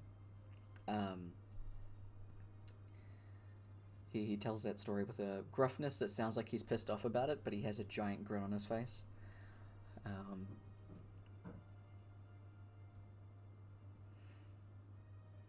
Before everybody... after everybody has their food, Bo asks Rourke and Kava, Is there anything that you want us to do? I mean, Leaf can arrange the spell itself, but I mean, you both have people that can contribute to the spell itself. Is there anything else that we can aid you with?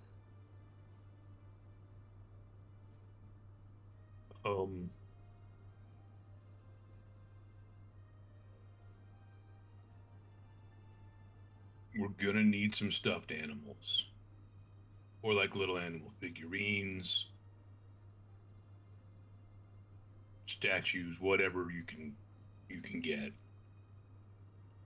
I think I could use a Um, hand with someone helping me just generally clean the shrine when we get there too. Dusting and stuff. Oh yeah. Yeah, we can definitely do that. When we left Kenallen, they were trying to evacuate everybody. They brought in someone from the reliquaries for the Mage Tower in Kenallen just to start getting people out.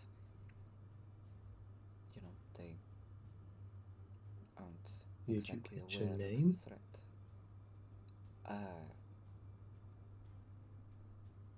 Fro? Fu? Hey, Fru might be around. Ah. Um, As long as you're willing to sit around through 5 hours of rapid conversation, she's often pretty helpful. well, that's no different from being with this lot. I think, unless you want to tell them otherwise, that the threat has been disposed of, or most of it. I imagine that the vampire mage man has probably made his way to Kenallen, and everybody hasn't been evacuated out of there yet. I might send to Fru, like now. That's a good point. Alright, cool. You can do a sending to Fru. Hey, Fru. Good promotion.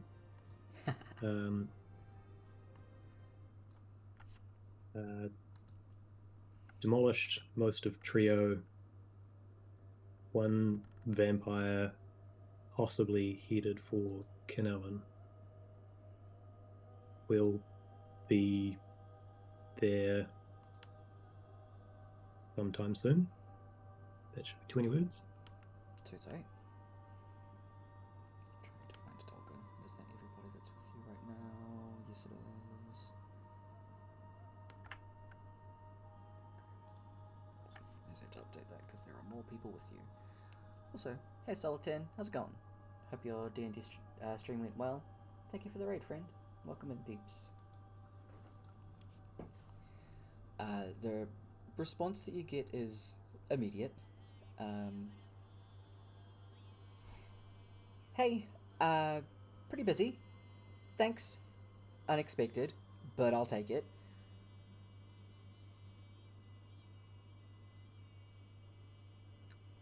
Where are you guys at? I wouldn't mind some info, honestly. Anything helps? Gotta go, bye.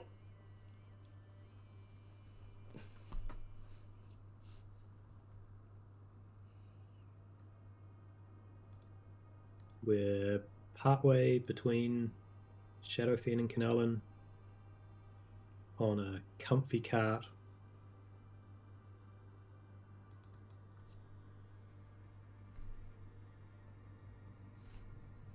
What else is she possibly wanting to know? Don't mind the two dead bodies in the back. It's Oh fine. yeah.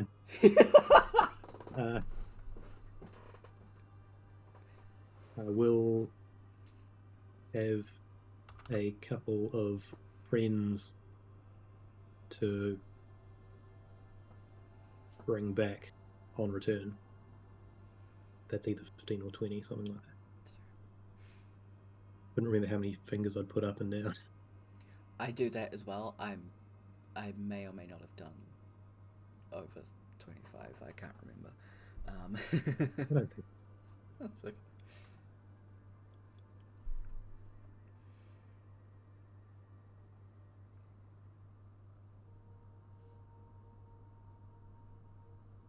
we'll catch up when you guys get to Canallan.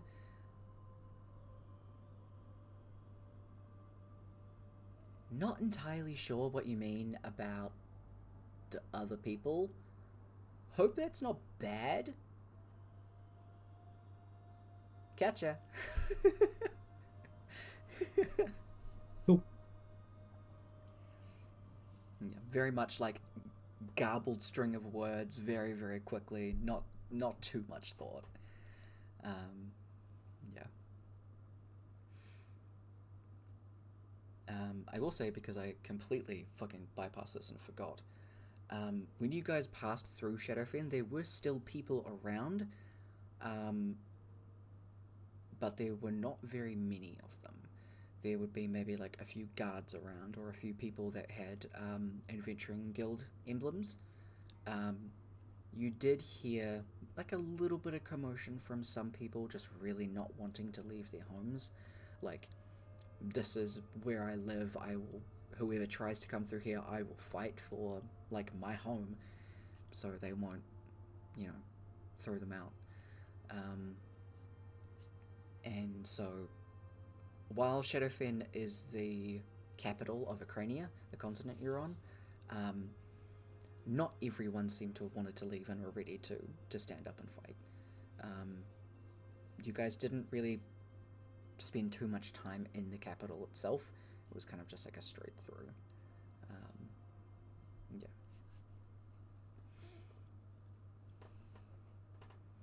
But you rest up and head out after probably like the 4 hours, 4-5 hours. Horses are rested, they're fed, everybody jumps back into the cart. The cat kind of curls up on top of Amora's chest and just kind of sits there.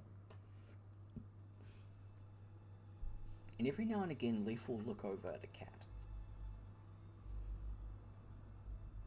Where did you find this little creature?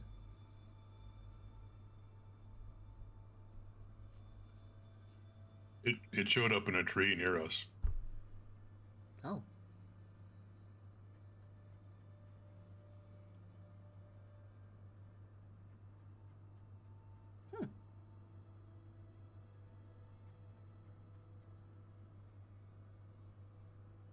Seems like a good little companion. Kappa. Click here to call odds or evens and roll a d6, please. Even my d6 seems to be weighted, even though it's digital. The dice just know. You get a little tickle in your nose, and you do It sneeze. happened last night too. Yeah. Against one of the, like, back little parts of the carriage, a blob of goop that starts to quickly kind of burn away a little part of the wood. You kind of quickly use your mage hand to, like, put it out, wipe it away.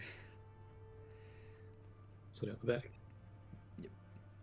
You do hear from, like, a direction, Dolga go, bless you. Thanks. Yep. A little while later, kind of like pops his head out as you're just still kind of wiping your nose. Burning sensation, not really gone just yet. But Dolga will pop his head out and hold out a little potion bottle. Do you need one of these? What? You got the sniffles. You good? And just kind of like rattles the little bottle. What's the bottle? It looks like a normal healing potion. Oh no, this is cover actually asking.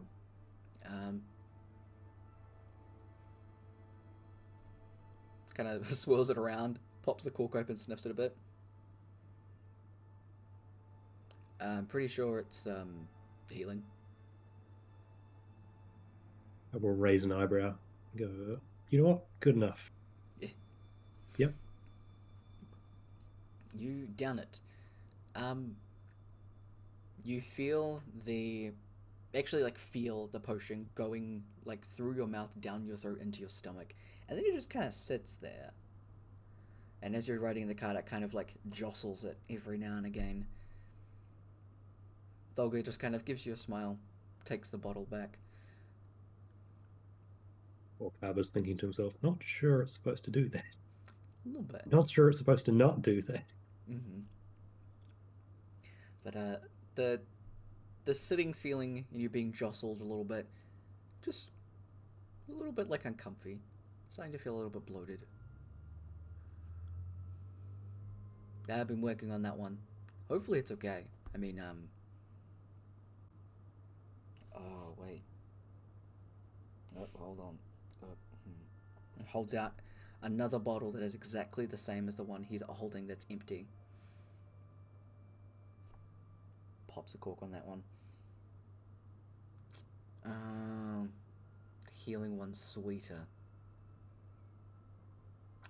Hold on. What did you give me? Hold on, buddy. You wrap an arm around your chest, and then on your back, just kind of like start very heavily, like hitting you in the center of the back. I mean, that's exceptionally difficult given there's a whole shell in the way. He's still trying. He just kind of mumbles, "Let it out, buddy. Let it out." And you start to feel that bubbling and that kind of heat start coming back up your throat. Like you really need to burp. It's going to be fire breath or something. Yeah, it is. Turns around to look out the back of the cart. Guys, if you want a boost. He does kind of like lean you out the back of the cart as you do burp.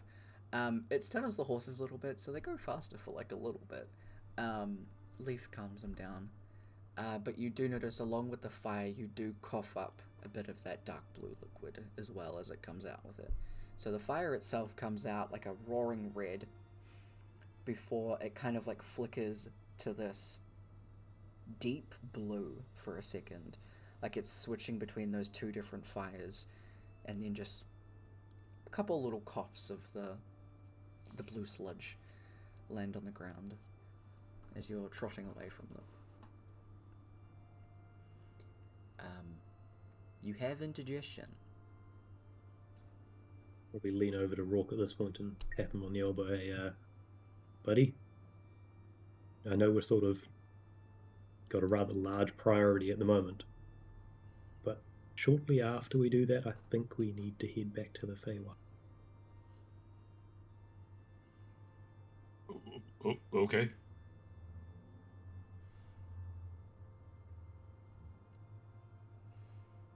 What's up? You remember our friend Bobney? Yeah. Yeah, you remember how unwell he was? Oh, yeah. Yeah. I'm not feeling so hot. I can definitely last a while, but I think this is kind of important to me. Yeah. Yeah, absolutely.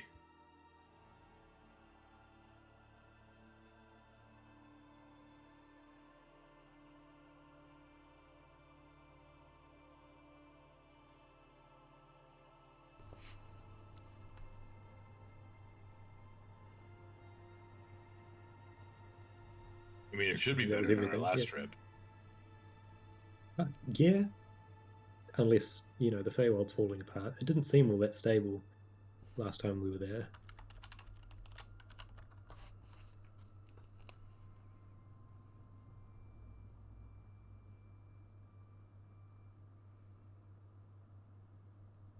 I mean, at least I won't have to worry about, like, going crazy and trying to kill everybody again. Yeah, one massive bonus. You get to actually Yeah. visit this time. Yeah.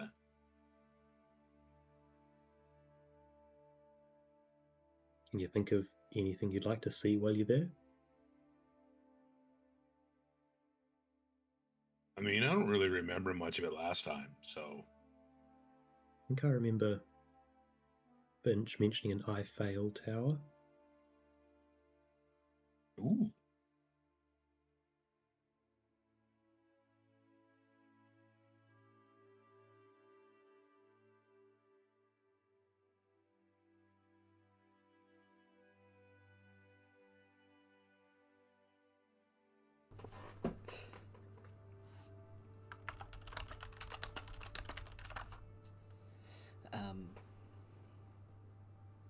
You guys arrive not too long later into Canal.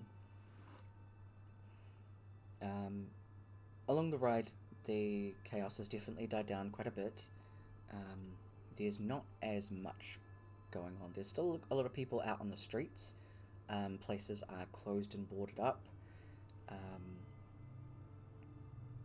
It seems like majority of the people have gone to the Mage Tower and have been evacuated out.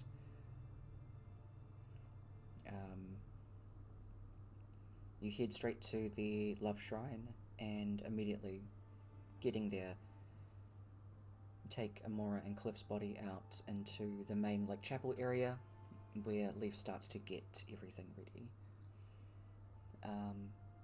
Immediately, Bo, Dolga, and River will go off with Kaba kind of letting them direct where to clean up and stuff like that.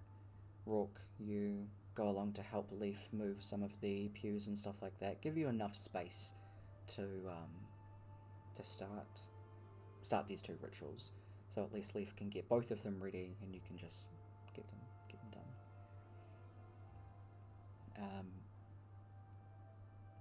After that, because it doesn't take very long, the cleaning does take a bit longer.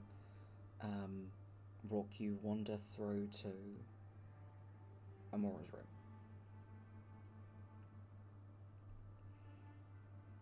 Heading in there, you can see that Merlin is currently sitting cross-legged on the bed,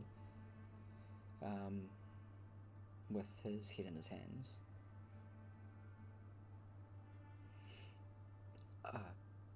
Hey, hi.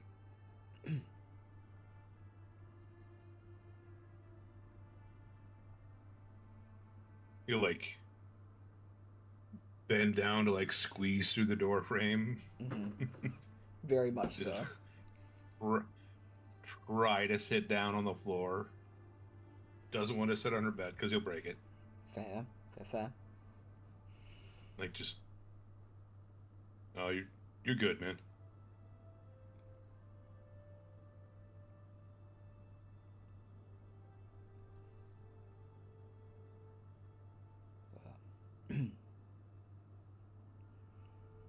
I used to think she had a I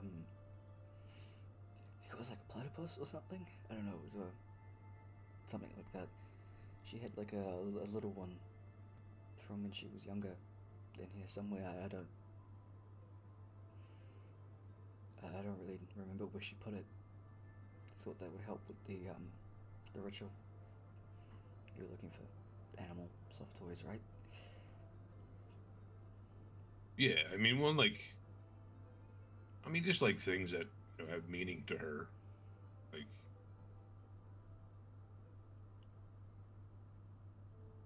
like you probably.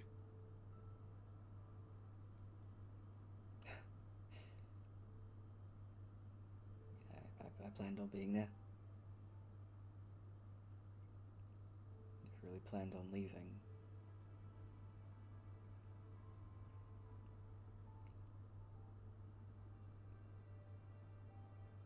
No, I don't know if I'll ever let myself do that again.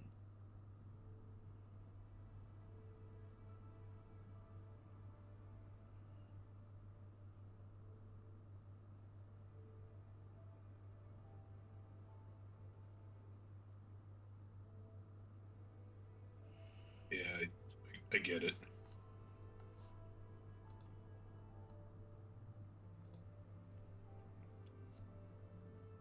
And like even growing up, like I knew she was mad sometimes. Like when I went off and joined the guild and kind of left her behind.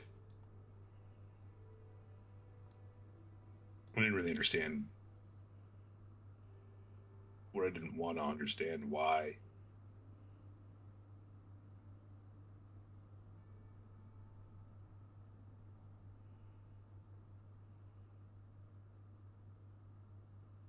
Now I just wanted to be back.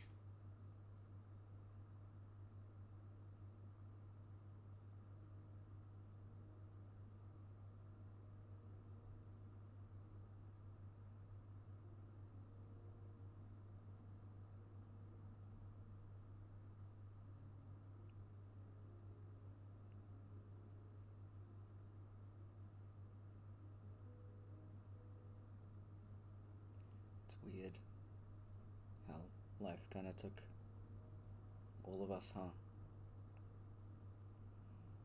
Yeah. Despite the outcomes.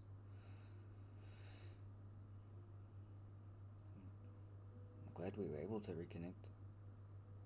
Able to find you guys again. It's honestly like coming home. Yeah. In a lot of ways.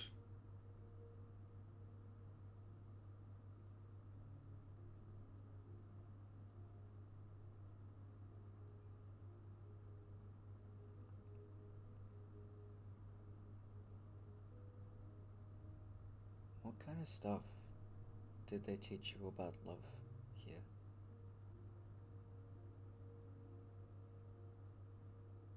I mean, like, I didn't really pay attention a whole lot. Um, it was always just be nice to each other and like look out for each other and help each other. Try to put other people first when you can, or more often than not, at least.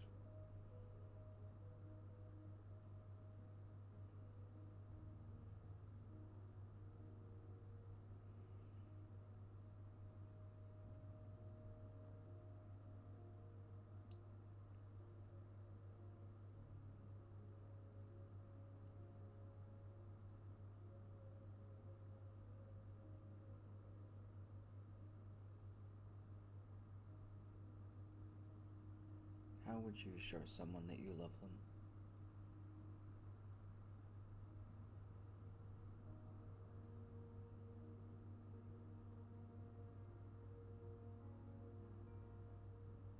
I mean, I don't know, man. Like, I don't know that I really like, at least like romantically, like ever been there. But just like, I guess just paying attention to what they like and trying to put their happiness above your own.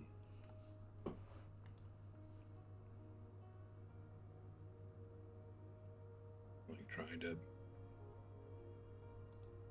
do what you can to know somebody cares about them.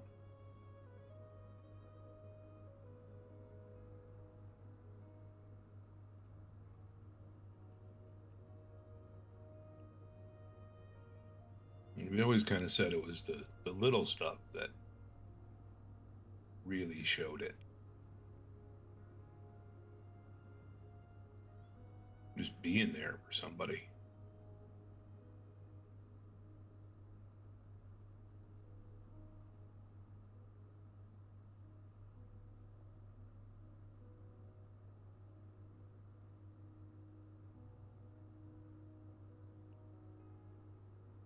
I'll do my best for her.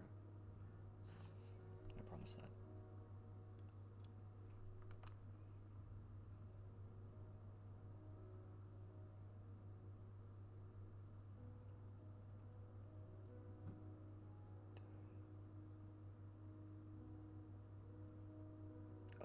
of you in here. Just thought I'd try and find something to help.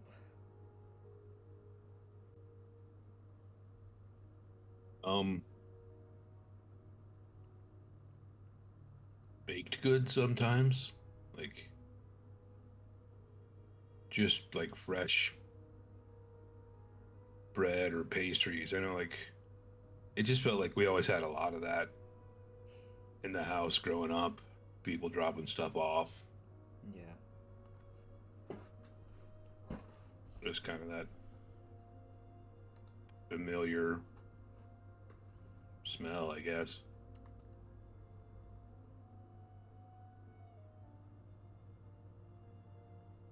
I'll see what I can do.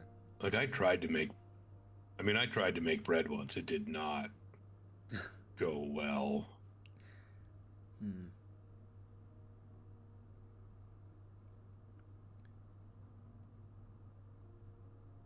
Well, maybe I'll just go and pick some up. See if there's any Yeah, I mean, that, around.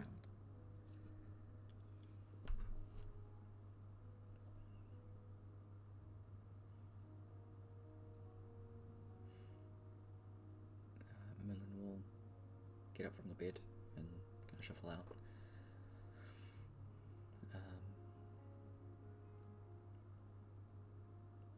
As the door quietly closes behind Merlin,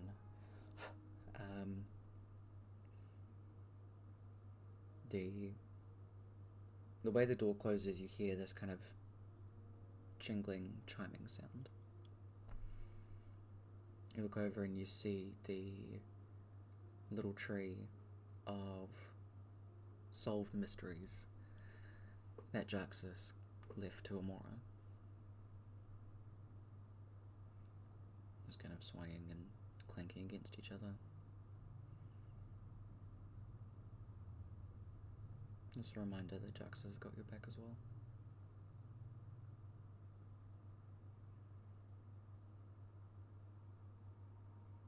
he would grab that and just try to grab like the memento box that Mora had kept. Definitely look for the stuffed platypus. There's definitely the memento box. It's literally like the size of your palm. It's quite small. Even for a big lad, it is still quite small. But yeah.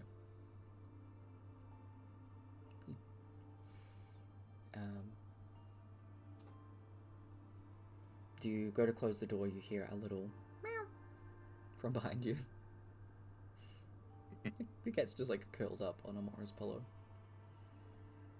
Winged cat. Oh, do you want this open, or when did you get in here? Jumps down and kind of like figure of eights around your legs.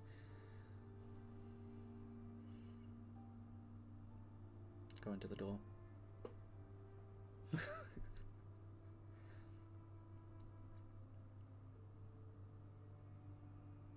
You should figure out your name.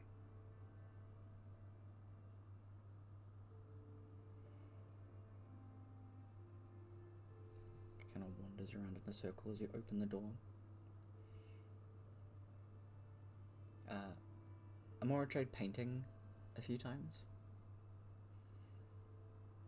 as she also has a bit of a like jewelry set up. The cat jumps up there, noses, kind of bats at a piece of jewelry made of silver.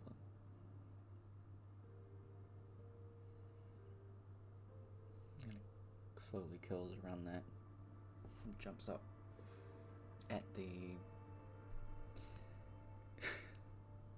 It's a bit muddy. She tried. A watercolor painting of a sunrise.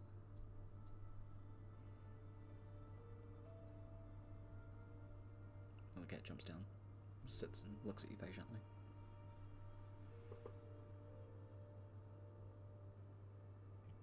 Your earring, son? Spins in a circle and just kind of runs out the door. A weird name, but okay. We'll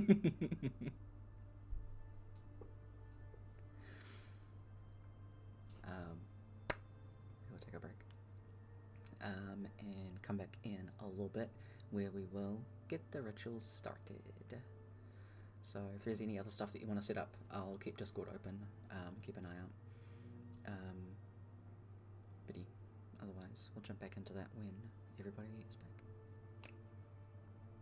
Catch y'all soon.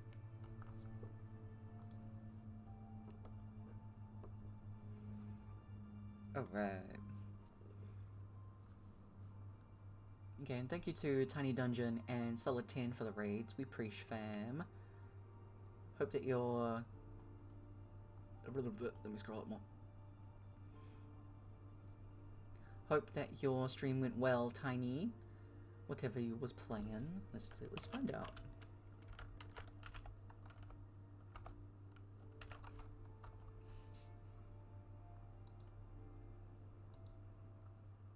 Blasphemous 2. I hope that went well and you had a good time. For those of y'all that don't know, Tiny's a part of the International Council.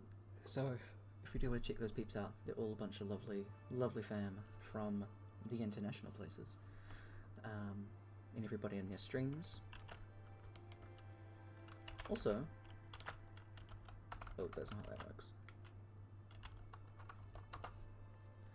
So, shout out to Sol10. Thank you again for reading here, friend. Hope that your session went fantastic and everybody had a good time. Thanks for bringing peeps over to hang and chill. We've got a bit of a heavy one coming up as we're bringing back two pretty important members of the party. One who's literally a PC, another one is an NPC. So that's going to be coming up, just as a little heads up. But yeah, we'll catch y'all back soon. Gonna get some food. Otherwise, have some jams. Baby.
Welcome back. I was just reading the Canalin Chronicle. It's so fucking, good. It's so fucking fantastic. I love that AC. You can thank more of Brooke for putting the idea in my head. So good. Collaboration. Honestly, best storytelling. Fucking fantastic. Oh. Hello.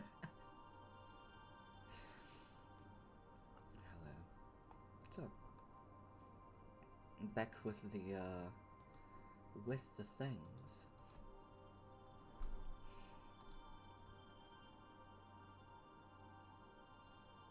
Setting up, cleaning up. Merlin goes and finds some bread.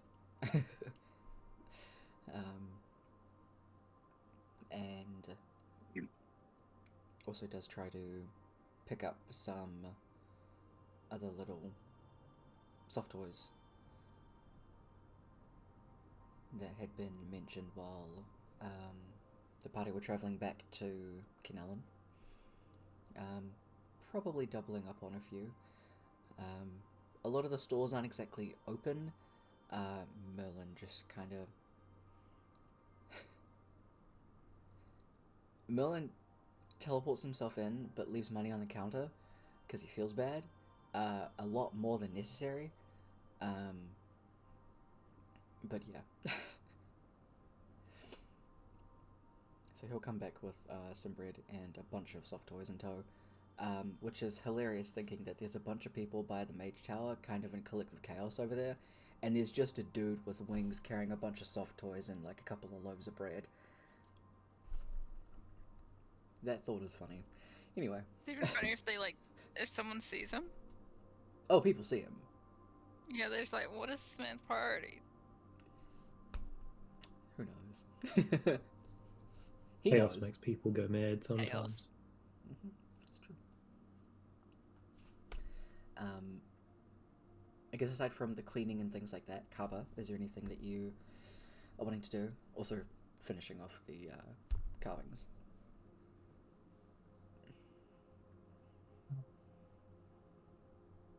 After cleaning till Pointy's happy, probably would ask Rourke if he could flick through his athletics book for a little bit. Yeah, sure. Not actually. Cliff was really good at this one. Really good at this one. Oh yeah, I guess sit down with him and talk through what Cliff did with it. Yeah.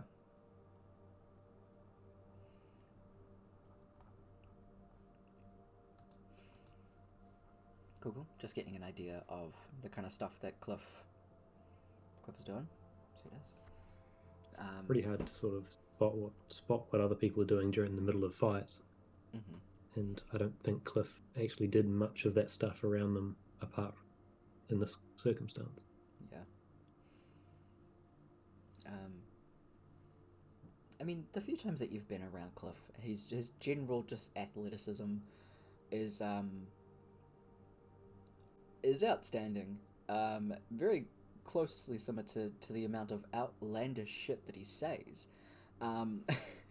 So those are on par. But yeah, I guess, is there anything else that you're trying to glean from having a look through this? Anything in particular? Yes. Nope. Cool. Then I guess before the rituals are getting started, Rourke wanted to take some time just ducking away.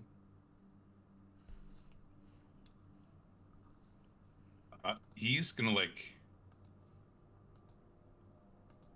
look for every die from every childhood board game that he can find in the house. Mm-hmm. Easy enough. He's just gonna get a little box to roll them in. Just go sit in Amora's room for a moment and he is going to consult the spirits. He gets to cast augury or clairvoyance without using a spell slot or material components. He's going to use augury and talk to one of the ancestors to see if he can get an idea. Is this going to work? Will this bring them back?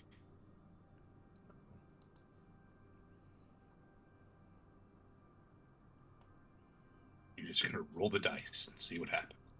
Exactly. So you shake him up, give him a roll. What does casting this spell look like to Rock? Aside from chucking some dice. He's just like, kind of like he does with his ancestral protectors and like the spirit shield.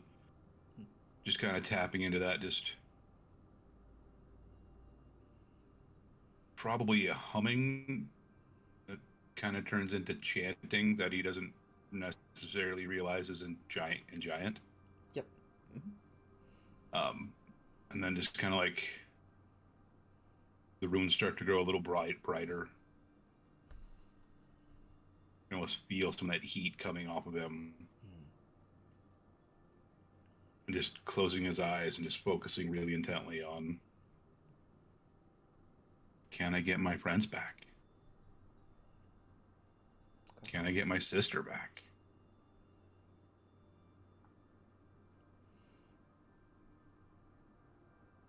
You roll these dice, and when you open your eyes,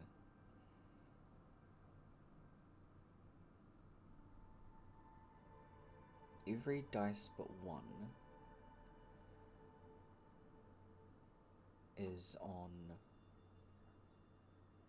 a 1.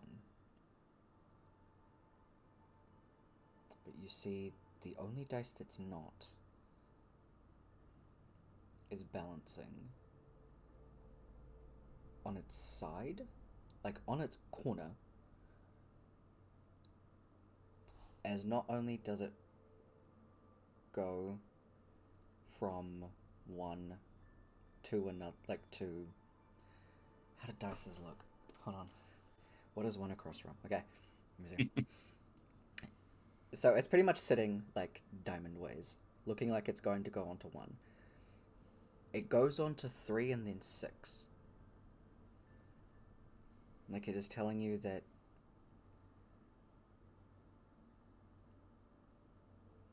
there will be a variable outcome, but it will turn out okay.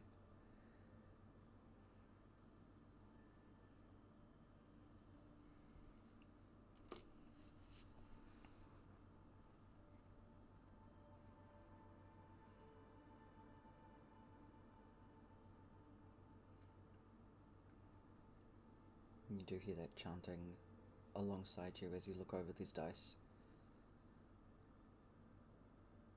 It almost feels like dread settling in your stomach.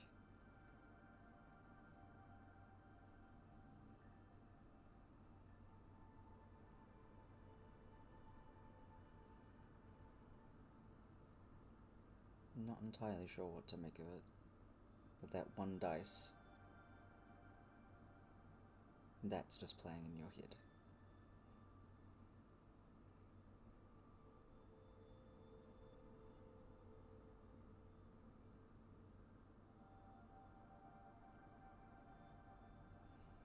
Yeah, I mean, I guess I didn't know what I was expecting, really. Like, are 1's all good, or 6 is bad? Like, I should have thought about that before I rolled the dice. Oh, man.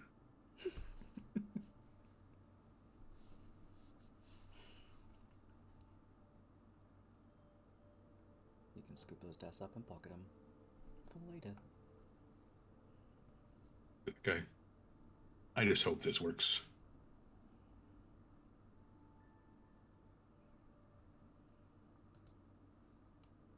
You know, like, take a second and just kind of like tune into that chanting for a second.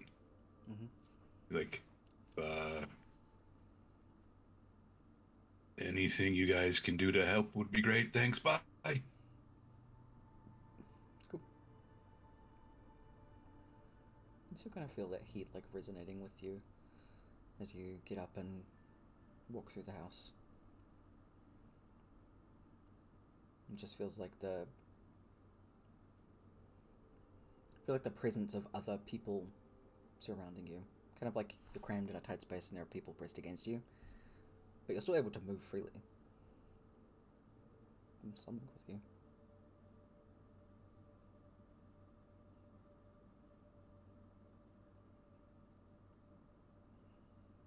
Everybody gets together for the rituals.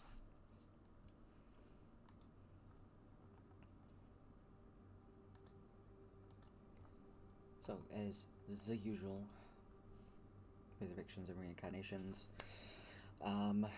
you choose a skill. Up to 3 people or more, maximum of 5, can contribute to this kind of like skill check. Choose a skill, or if you want to give something, roll a dice, and whatever you get will determine whether it's a success or a fail, depending on how many times a person has died. That increases the DC.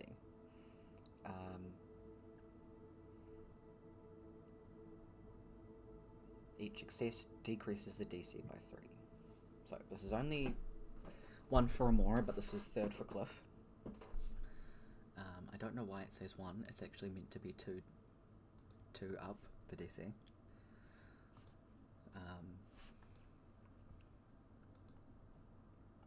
So yeah. Which one would you guys want to start off with first? There's more people here that know and can help with Amora, and I think Amora can help us a lot with Cliff.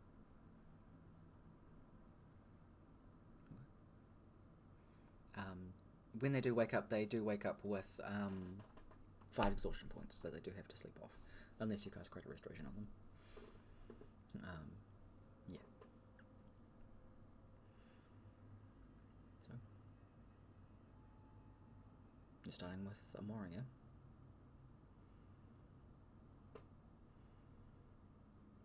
Okay. So it is Rourke, Kaba, Merlin, and River. You're going with those 4, yeah?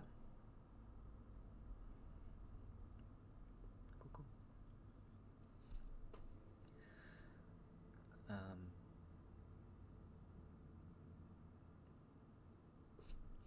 need to open River's character sheet. Ah.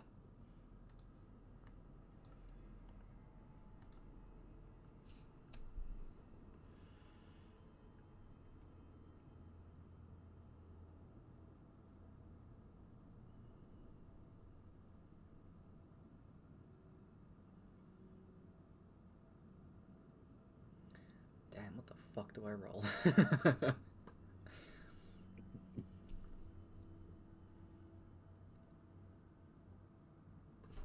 know, that'll be interesting. Let's go with that.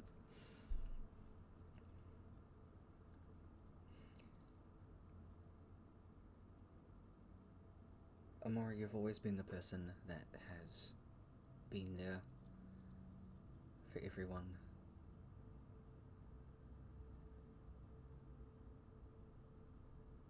And the times that we've been there for you,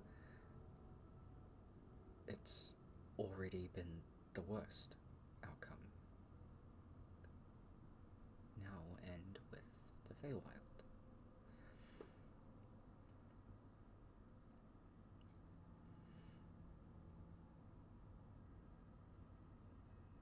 We are so lost without you,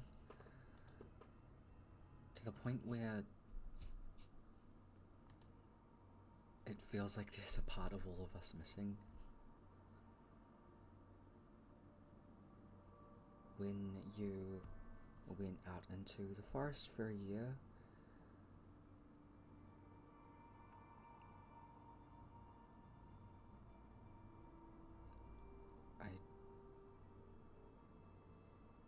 never got you out of my mind because I wanted to make sure that you were okay. It was a shit time. And shit that shitty people did to you. And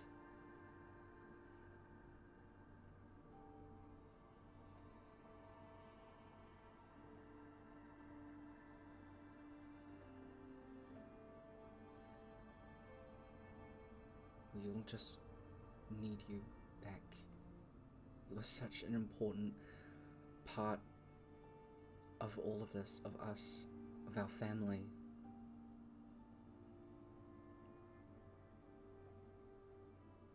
That year you were gone was long enough and it sucked. The rest of our lives without you? I don't want to imagine what's that is like.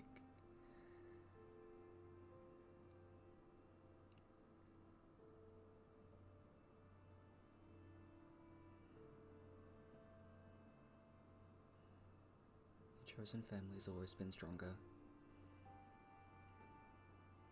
And I'm so glad that this is my chosen family, and it would be incomplete without you.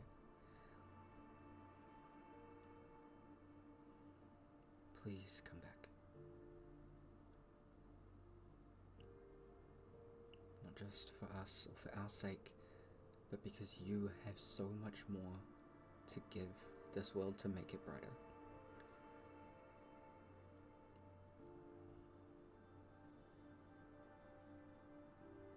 We don't need a sun in the sky if you're around.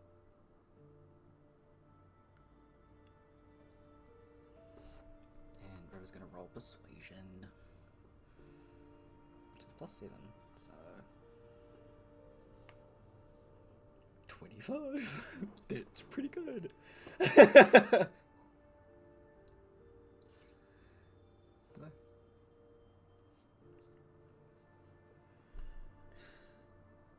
up next? We can go next, leave the two most dramatic bitches for the end. Abso-fucking-lutely.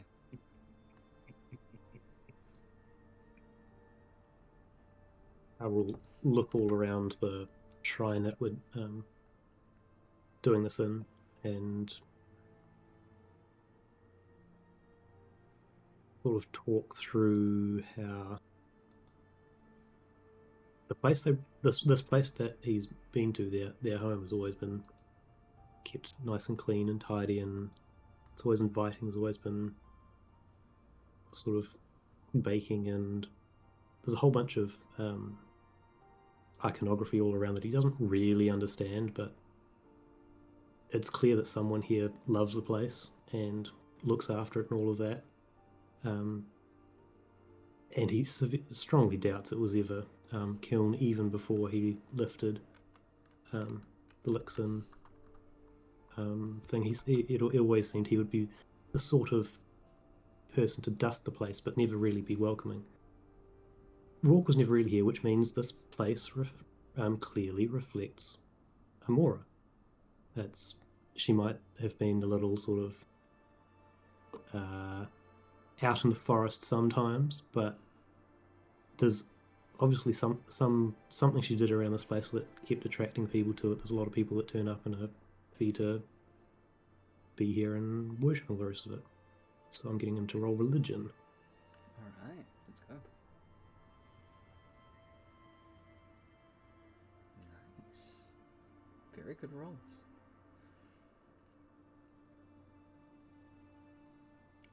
Would Rourke like to go next, or is he going to motion to Merlin? Either or. He will motion to Merlin.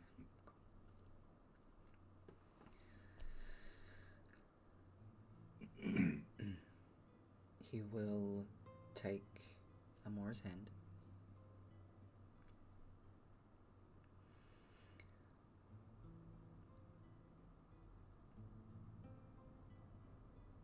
You have been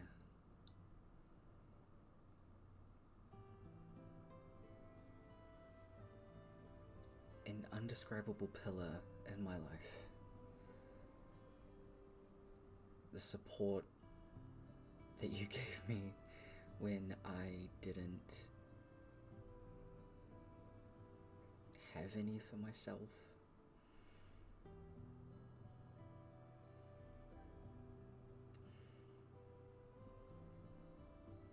If there is a definition of love, it is you, Amora. It is just encompassing everything that you are and that you do. The people that you bring around you, the people that you attract around you to build them up, give them hope and light. Even a dorky half demon, half angel.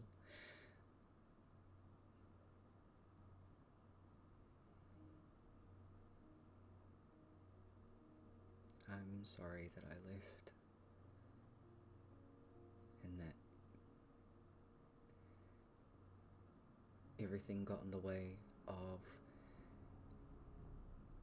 me just telling you how much you actually meant to me, because I should have never held that back.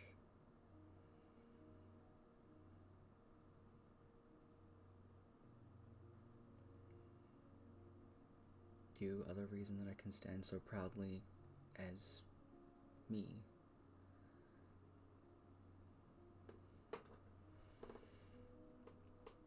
And I hope that you know how cherished and loved that you are. Because you deserve every ounce of love and admiration that you give to those around you.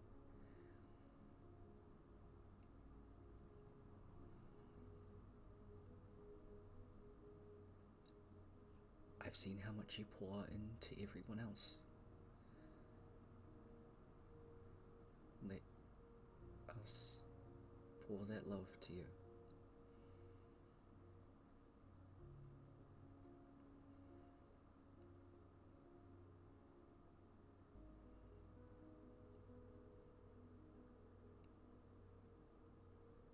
Because I'm never going to go another day without telling you how much I love you. How much you mean to me, and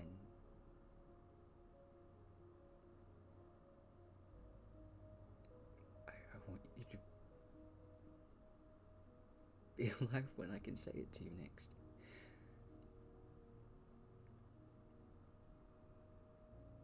That I love you, so please.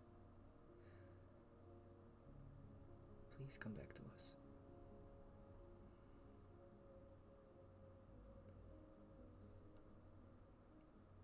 I'm just gonna roll inside. Merlin, no. Okay.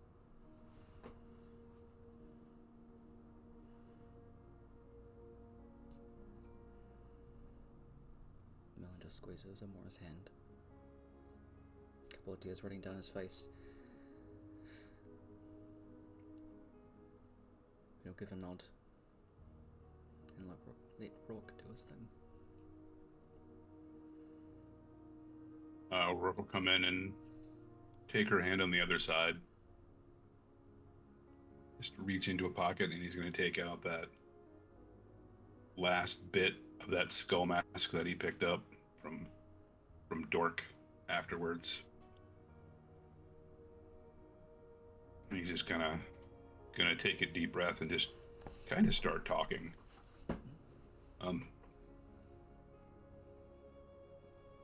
I need you, Mora. I don't know what I'm doing without you. I'm sorry for the times that I left, and extra sorry for the times that I died, but you brought me back, and now it's my turn to bring you back.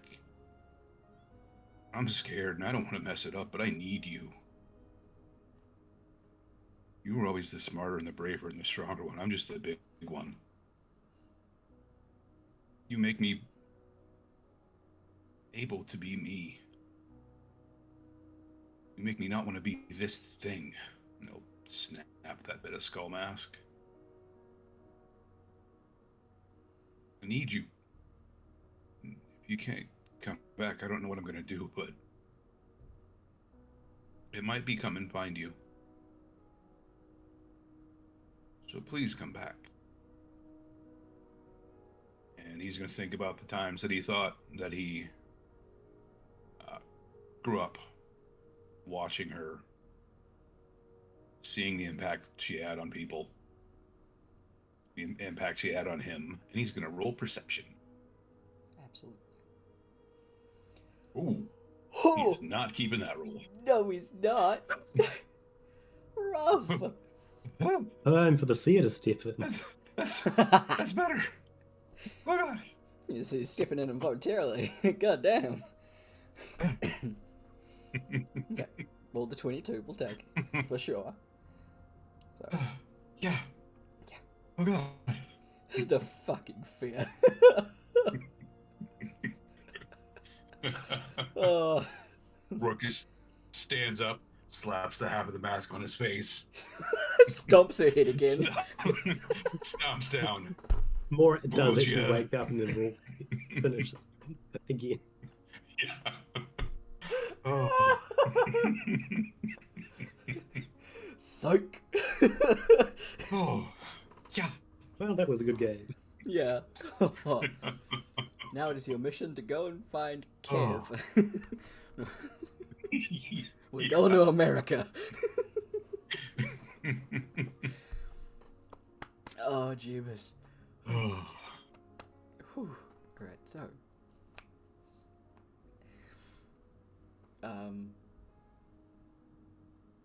They are 4 successes.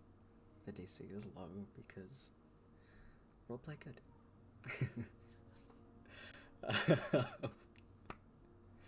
Fuck you, digital dice, incredibly. Whew. So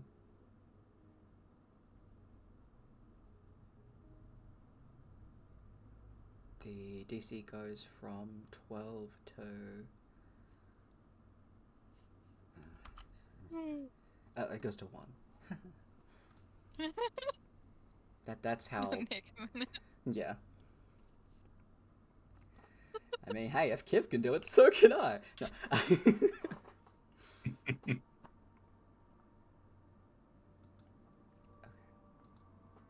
So, Leaf is doing the rest of the spell. All of the inputs have been put in as the light around Amora starts to emanate that, like, light pink, the color of her magic.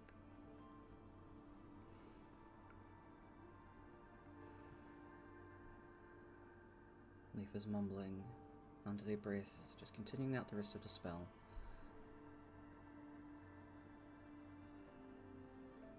And candles blow out.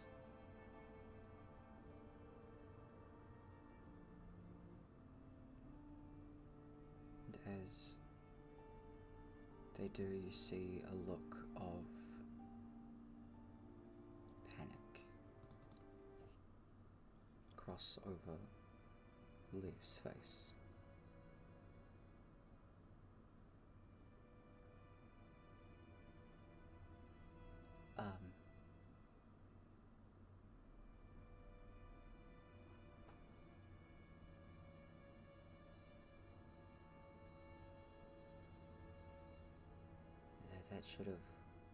That should have worked. Hold on. Leaf goes to put his arms over Amora's head. Merlin reaches out and grabs hold of his wrist. Of their wrist, sorry.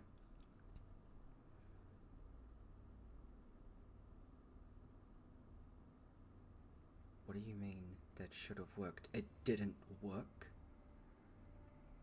What do you mean it didn't work?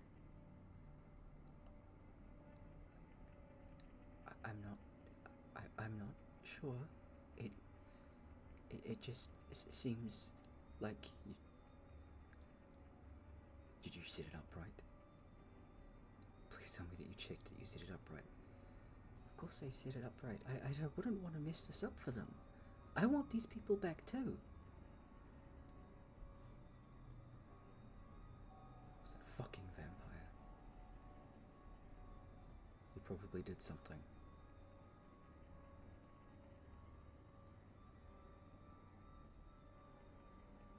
Did he cast anything on her?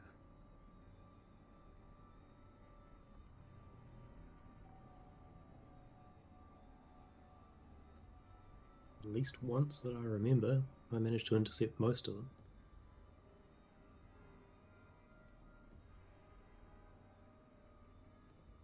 It was hemomancy magic that might have disrupted something.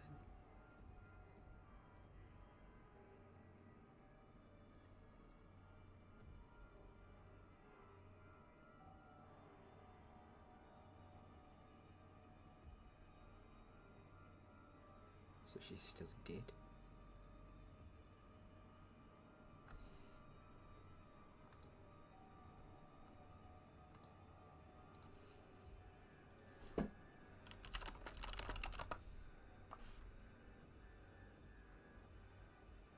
Is she?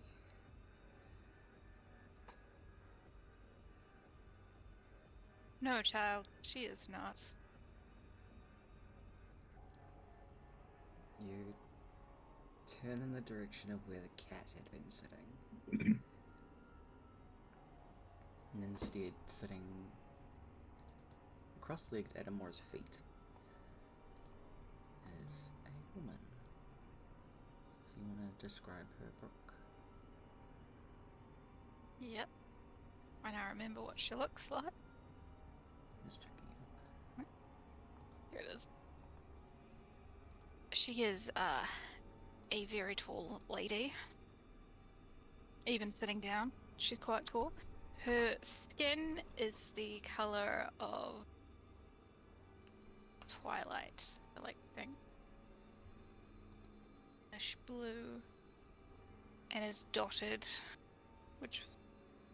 with bits that glow. Her hair is braided back. It is white, slightly glowing, and she is wearing a crown that goes up very large. It's like pale yellows and blues, and all her clothing, which is a mixture of like white and the same yellow on her crown, glows. She has a staff that matches her crown, and her eyes look like the night sky. They are black with bits twinkling and they glow.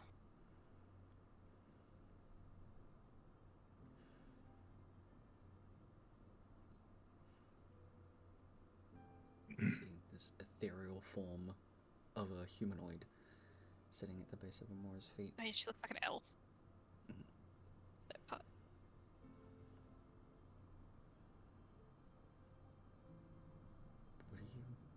What do you mean? Is she coming back? Does she not want us?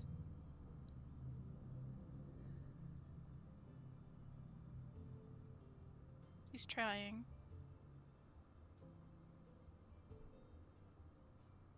It's not that she doesn't not want to come back.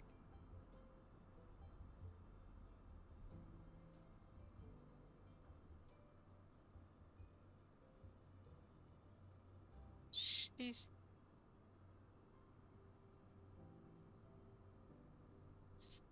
struggling between coming back and peace.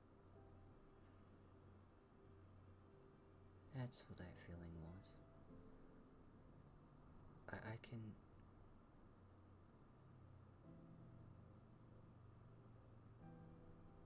Her soul is there. It's definitely there. I think it's exactly what this lady said.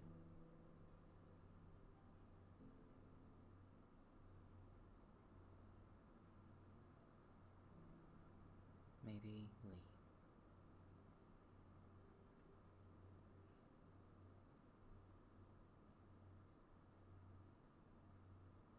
Maybe we rest and we'll let her rest and can try again.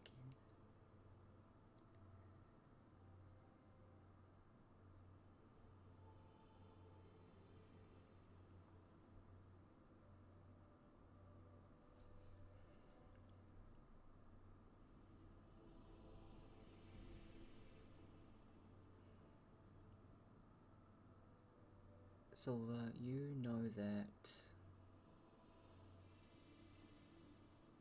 the doorway has been opened with this spell. It is the fact that Amora needs to walk through that doorway.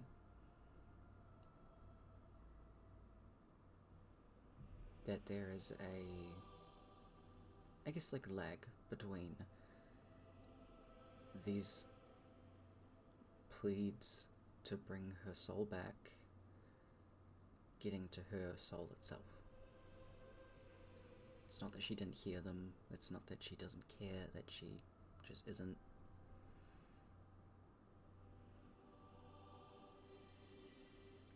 She is yet to receive them to make her decision.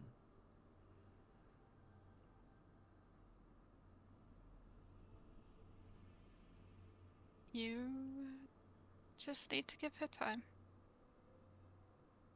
Have faith.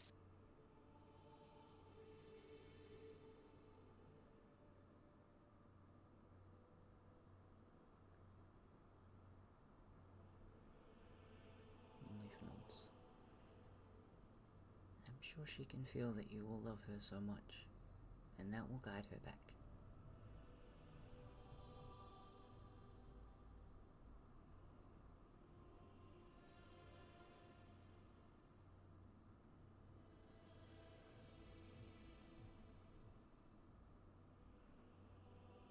And I guess we wait.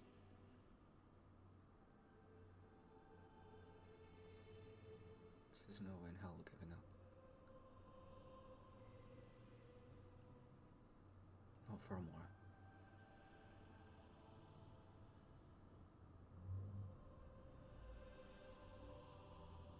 Merlin will look up at Rourke.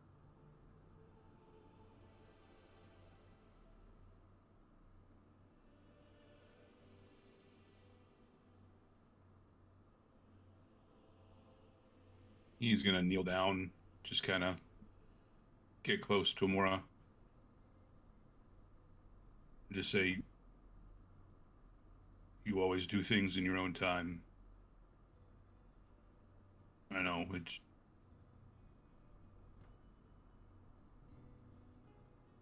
Let's not make it a year this time, though.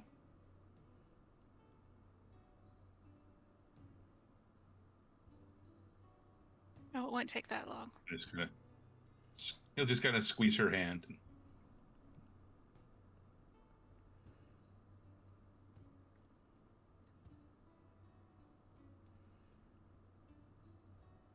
Do you all need a minute before we move on?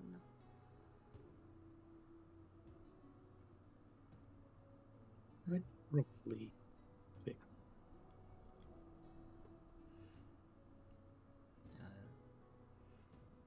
Dolga does a alarm around Amora and just sets up a couple of things.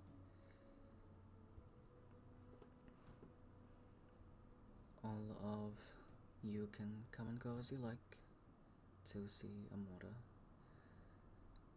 but we can all take watches to ensure that someone is nearby.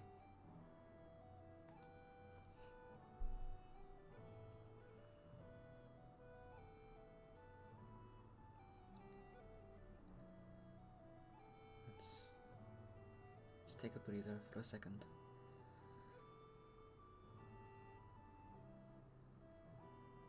And if we'll start to sit up the other side of the cliff. All of you are welcome to stay where you are. Rourke, if you stay by Amora's side, just waiting. Holding her hand still as Merlin is sitting on the other side, holding her hand. Just very slowly dragging his thumbs over her knuckles.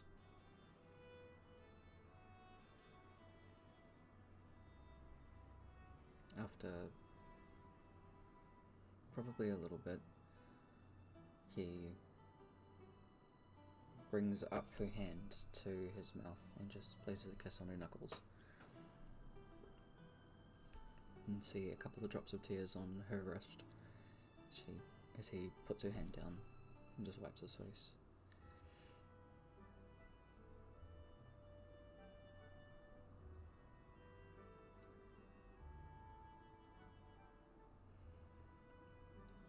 Everybody gets an inspiration point because owl roleplay. This does include you, Brooke. I did so much! You did. You're a cat for so long. Not hopscotch this time. No. I'm so tempted to just start speaking telepathically to people. I saw that you took that one. I was like, damn, you really want to be Just telepathic, slowly huh? drive Carbon mad. Yeah. Mm-hmm. You could start from now. I start talking to people telepathically and they're like, what the fuck is going on? Oh god, what Silver. would Rourke do? Oh god, yeah. The cat's talking to me! Yeah. It's not grandma, it's Well, auntie you know this the cat- time. Now you know the cat's a person. That does help. No, not really. Now, yeah. I mean, Cat is a person. I mean, it kills a person. Barely. But... Not anymore. Mhm. No, she's Jan. now she's parts. Yeah. She like dust, fire, Mm-hmm. garbage, Always garbage. garbage. Take a bit of a breather. Just take a few seconds to, I guess, actually let that settle in. And that it's gonna be a bit. You're not too sure. Eventually, you head over to Cliff. Can Silver offer to stay with Amora, but also give Rourke some guidance? Yeah, absolutely. Rock, you have guidance. You have a D4. We So for this one, it is River, Kaba, and Rock. I don't think anybody else actually knows Cliff as well to input.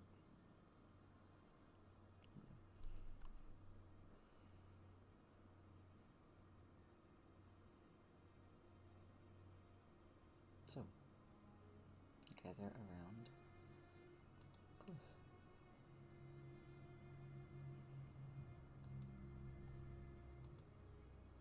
Who's going first this time?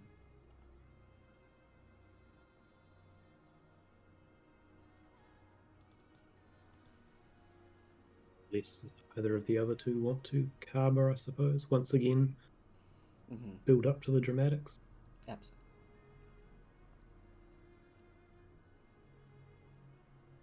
Karma will grab the book. Grab Rourke's dexterity book. Say, I saw you doing some things. It was a bit like this, and like it starts trying to do poses Mm-hmm. from the book, and this, and it was something weird like this, and then that whatever he's doing at the time wasn't really built for someone having a super heavy thing on their back at all times. So he just ends up rolling over backwards onto his shell, like, and with arms and legs waving a little bit, rolls over, gets back up. Okay, failed that one. It was a bit like this. You also love making people laugh, so I guess that's in here too. But I'm just going to keep trying your workouts in the hope that all this macho manliness from this geriatric turtle helps to bring you back. I love it. So he's going for athletics. Let's fucking go. 26. Hell yeah. Thought mood was a bit too stiff, so Fair.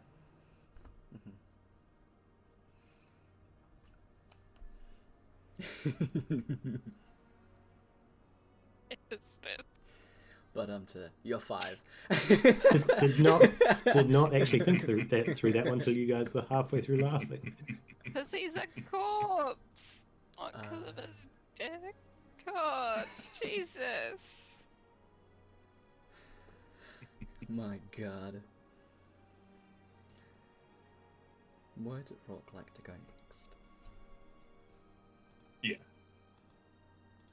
He'll take the book back from Cobb and just kind of flip through it for a couple seconds, like, okay. And he'll just kind of start weaving side to side a little bit, just kind of stretching, limbering up a little bit.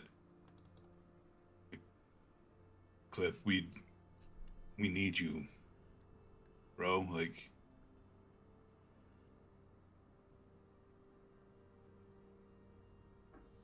We don't leave family behind. Your family. We need you to come back. And he starts going through almost like a Tai Chi routine, just very kind of slow, deliberate movements. But instead of ending with a strike, it's like he's pulling something back towards the group. Okay. He's also going to use athletics. Okay. You do have a D4. Fucking incredible. 26, 27. Well, damn. Now, Forever gets a 28. Back to life, Cliff. Yeah. Which I don't think is possible. It just goes, nah, I'm good. No. I take a nap here. Good night. Rather get the natural 20. I'm calling it. Okay, let's see. We're going to bet for 1 now.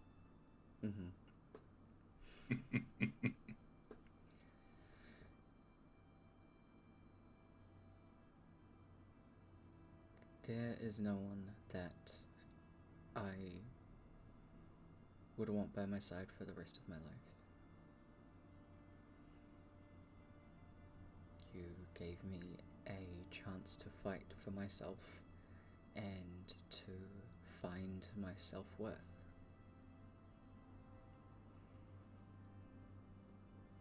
I don't know how and I don't know why.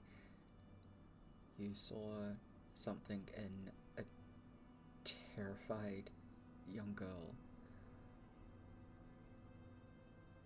and you still chose me.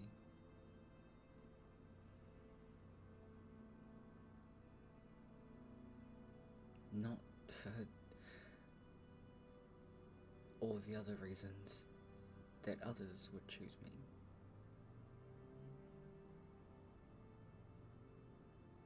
When I first found that out, I was disgusted. Thought that you were another one of them. That you'd use me to get your rocks off and then leave me.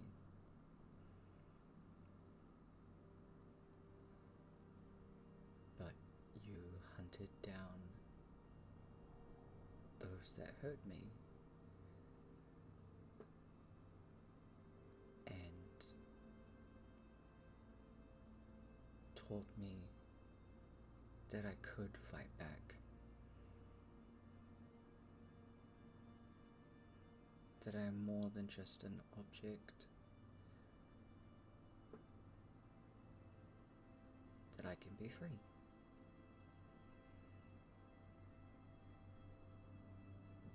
You showed me that. And there's so much of the world that we need to see together.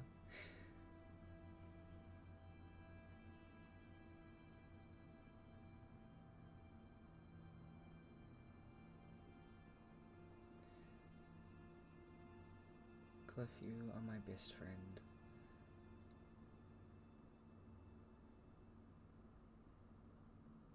And I can't imagine doing any of this without you, so get back here, because we have some asses to kick. Back here, you fucking oaf.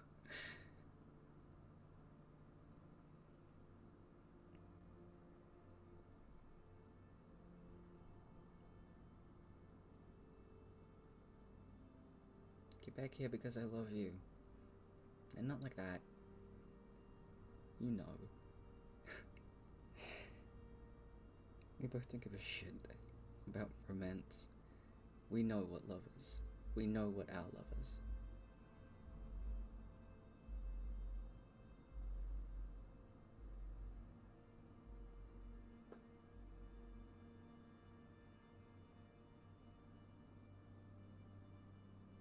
Andrew's gonna roll persuasion.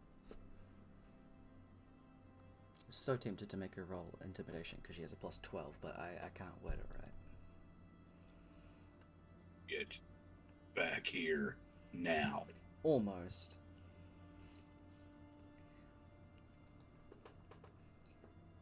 You get back here, or I'll come find you. Oh yeah, actually that would have so worked. And I'll drag you through all the layers of hell. And I'll get my patron to help. Oh, she would. So, Cliff's DC is 16.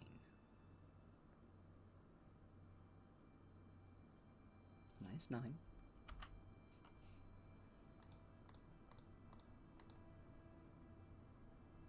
So I have to roll a 7 or higher. I have a question. I might have an answer. Is this something that can be re-rolled with an inspiration point? What do you mean? This roll? Yeah. Like, say if you failed, can I give you an inspiration point so you can re-roll it? I like where your brain's at. No. I'm sorry. This isn't directly tied to a PC or an NPC. This is a purely the thing roll. I'm sorry. Okay. Need to roll well there. And I hope so too. I mean, it'd be sort of... Okay, never mind. I was going to say it would have been interesting to have a character actually die rather than be erased. Yeah, true. There's the natural 20 though. Natural 20 in it somewhere.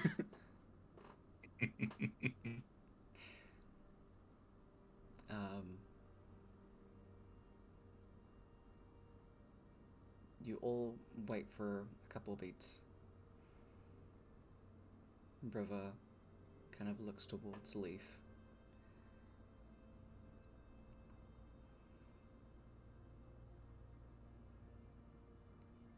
Guys, I have the worst headache. Cliff just kind of blearily opens his eyes. Oh, I haven't had this kind of body ache in a hot minute. Yeah, you got hit a bunch. Oh, yeah. I love Cliff. I need to sleep it off. I'm going back to sleep. I love you Orko, like, guys. reach down, just lift him up. He'll still wrap his arms around you and squeeze you very tight. I got you, buddy. Thanks. Hey, could you do me a solid and put me in a bed?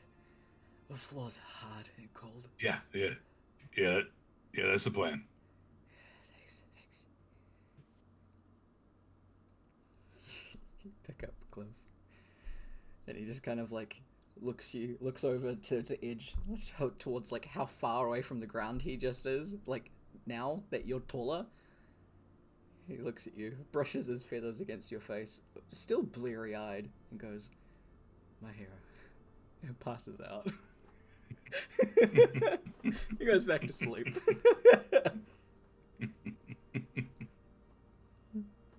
River's just sitting there, kneeling where he was. She's just laughing. There's still tears going down her face, but she's laughing. She'll stand up and wipe her eyes. Flick him in the forehead. Ow. Yeah. Let's get you to bed. Cliff goes and lays down in an actual bed.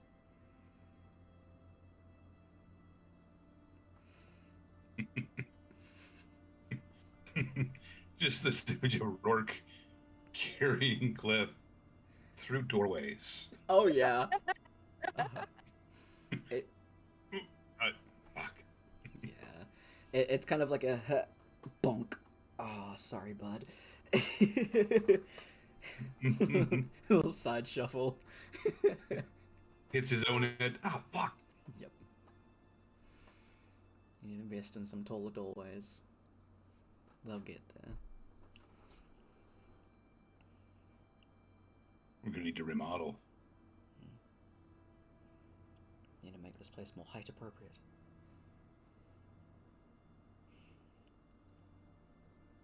Carbos, you're sitting nearby, still in the chapel itself. The coyotes are still there. Leaf is kind of packing up stuff. Every now and again, they're checking on Amora. Silver, you're still sitting kind of like at Amora's feet, looking over her with your... I was gonna try and say, like, your night sky eyes. We'll go with that. And you can see kind of like this emanating bubble of just radiance.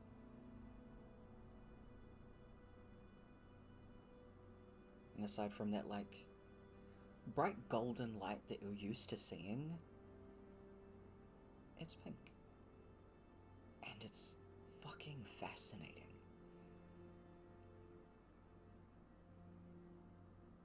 Who's sitting around? Kaba is at the moment. It's not too much longer before Rourke does come back in. Oh, can I be like, she always shine like that? I don't think the everyday person would have seen it, but to the rest of us, yeah.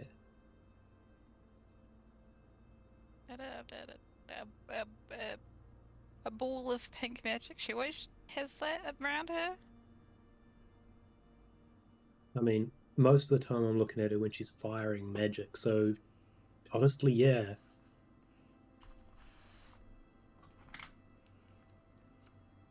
Fascinating. Usually it's like gold, but hers is pink. Still sounds on character. I've got no idea of what it means or what you're seeing in it, but basically anything being pink instead of any other colour is spot on.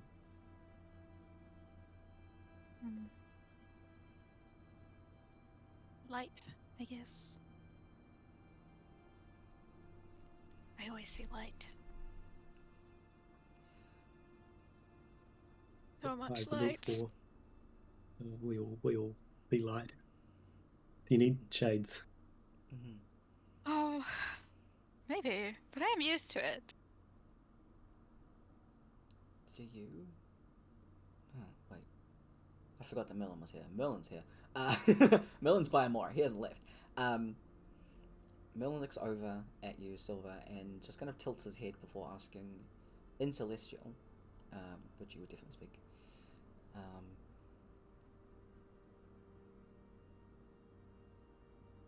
Are you celestial in nature?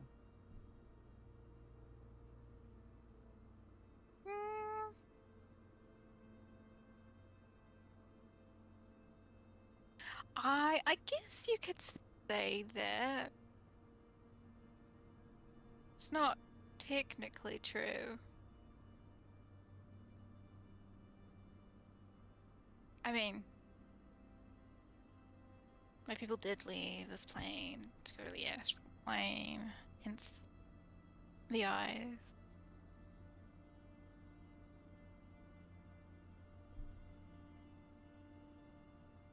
I guess that'd be like a simplified version of it. More so that I am the embodiment of radiance. Just all light, practically. Huh, maybe that wasn't as difficult as I thought.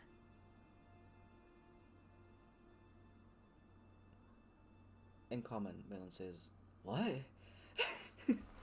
I like...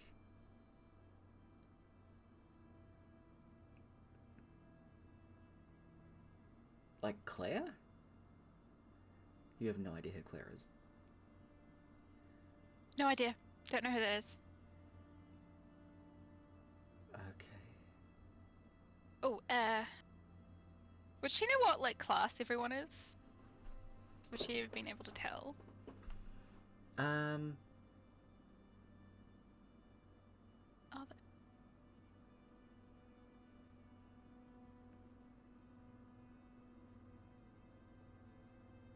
I would say yeah. Oh. Because of what you are. Get a point. Get a point at Carver and be like, "You there? You look intelligent. I am the No, embodiment no. of light." No, I'm not the intelligent one. He left carrying the other one. But yeah, I'm okay for birds? banter. What were you saying? Wait, were you talking about the bird or the big man? Big man carrying the bird. That's the smart one of the lot of us. Are you sure? Because he just looks like he really likes to hit things. And hard. That's often the smartest approach.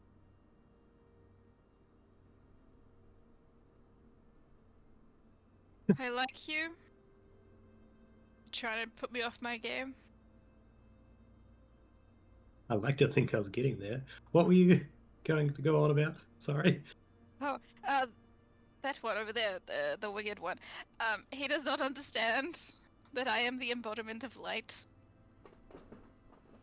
Oh, so wearing shades is kind of not going to work because, like, it'd be reflected.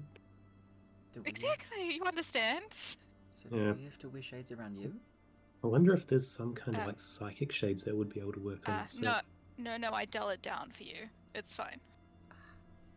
I would not want to burn your eyes. You know, hence the cat. Insult her. Well, Is she calling you dull? Hey. Only Amora is allowed to call Oh, you he's that. not dull, he glows. You not so much. That's because I'm a carpenter. I work with wood. I've got nothing that does glow. No, you do. But it's not the same. Are you calling me a prostitute? That's not. It's not what I'm talking. Look, with carving tools, and tree stuff. Okay. That is an old I know we're in a love respected shrine. profession. I know we're in a love I shrine. would call But you please. that if it was true. Although to be fair, at my age, that would be a bit impressive. Do you even know what age you are? No. Makes sense. No, there are She's different alive, too. glows. Different glows. Okay. He clearly Different glow. has like celestial radiant magic, okay? That is why he glows more. Oh, so like you can see the glow of magic? Or just more so celestial radiant glows? Yes. Okay. She glows the most. That does make sense. You think that's because of her magic, or where she is right now, coming back? Or a combination? Oh no, it's definitely magic. The in-between does not glow.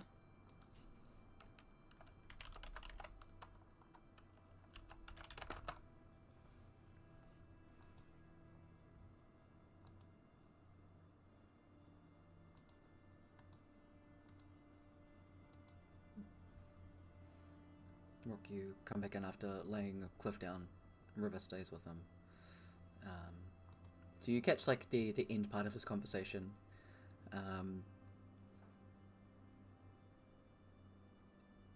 That's something.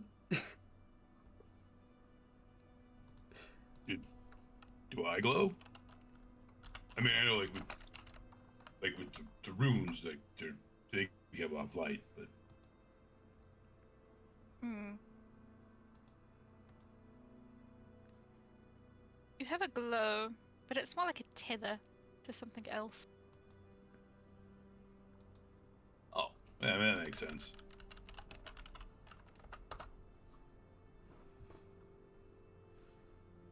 Are you Raiden's pet? Excuse me?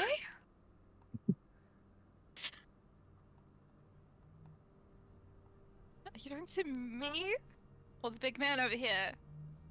The big man, of course. I don't know. I don't think you know Raiden. This Raiden. No, I don't think so. I don't know. No, don't know who that is.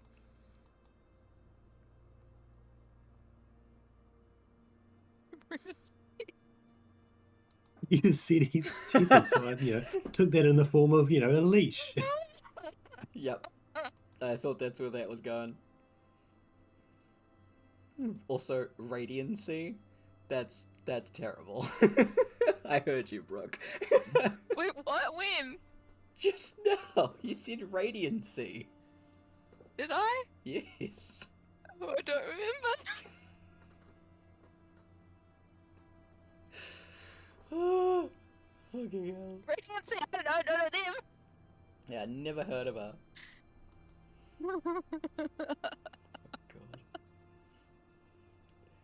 God. A lot of the glows that you see, Silver, are sometimes about magic. Sometimes if they have any, amount of radiant-based magic, then they'll have a slight glow to them. If they have a normal, tighter magic, then it would be a glow of their most dominant type of magic or the color that they have associated with it.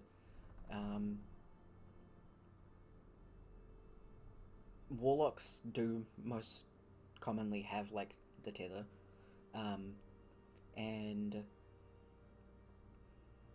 sorcerers and clerics, paladins, I think just those ones,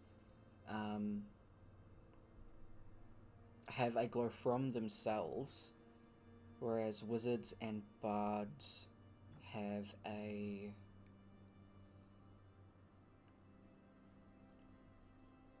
How to glow. pretty much, yeah, or it's tied to something specifically, like a book or an instrument, and then that kind of connects them to their aura of magic.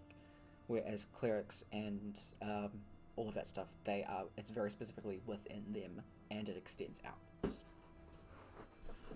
Hey, I'm about to make up more shit. Go for it. I love this. Right. Is going to look back towards Carver and be like, you glow red. I don't know why.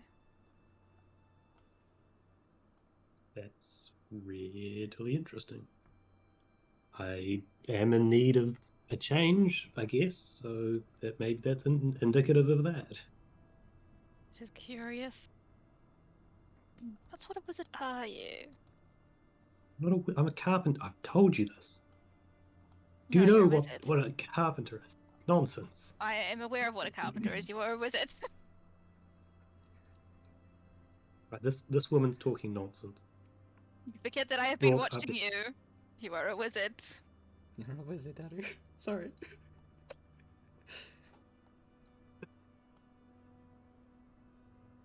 A wizard's illegal here. Is that why? That why you do not wish? Not that I'm aware of. Then why do you not wish to say that you are a wizard? I'm a carpenter. You are both.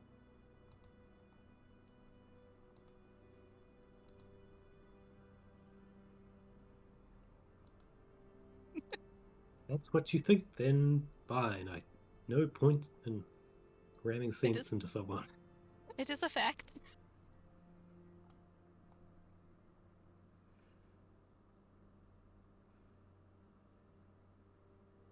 We'll say actually, Silver, give me a medicine check. Oh, medicine check. Let's go. Yeah. Medicine. That's a 24. Hell yeah. The red glow that Kaba has stops at his head. And there is no magic from his head. So it is like he is a decapitated aura. That would be unusual, yes. Oh, abso-fucking-lutely. So is it in his head or just not in his head? Not. So the red aura goes up, goes across But there. not You to can his head. see that it goes there. Like the red cuts across and then continues down the rest Okay. of his body. There's just nothing. Huh.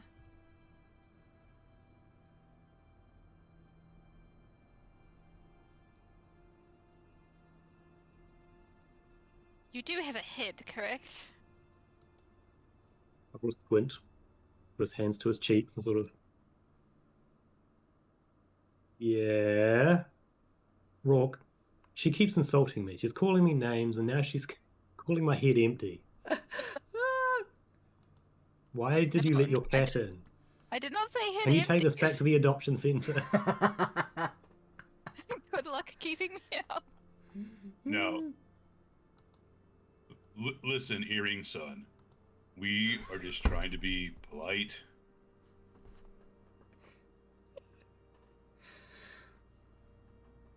Not very nice if you keep being mean to my friends. I'm not being mean. He just. He doesn't. His aura stops at his neck. Oh, is it? Or no, I thought you were calling him dumb. No, he is a He wizard. thought you were Still calling. is. He thought you were He calling has him to be dumb, intelligent. too. He is a wizard.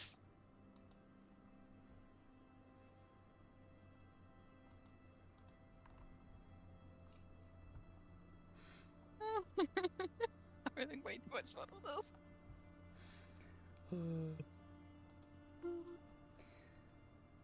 It's never been something that you've seen before, and it's just kind of like you're very good at being able to read people, mostly because of their auras. It gives it quite a lot of it away.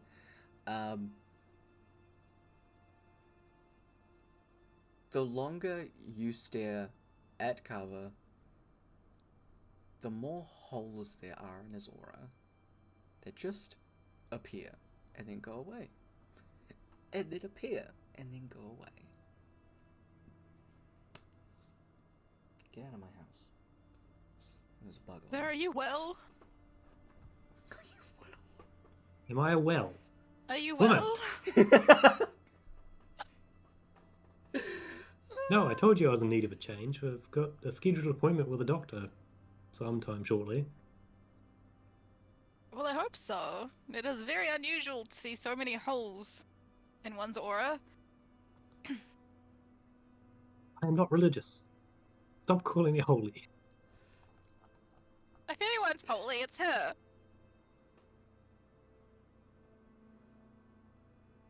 Yeah, I reasonable. mean, she is the only one of you that worships someone, right? Or a thing, an idea. Or do you I mean, I worship a worship carpenter? carpentry. No, not a carpenter. Carpentry itself, I'd say. Huh. Interesting. It was sort of turned to Rourke in a half whisper. I don't think I've actually done any carpentry apart from the stuff we made on the road back for like a half year or more. At least. Yeah, I think it's been a while.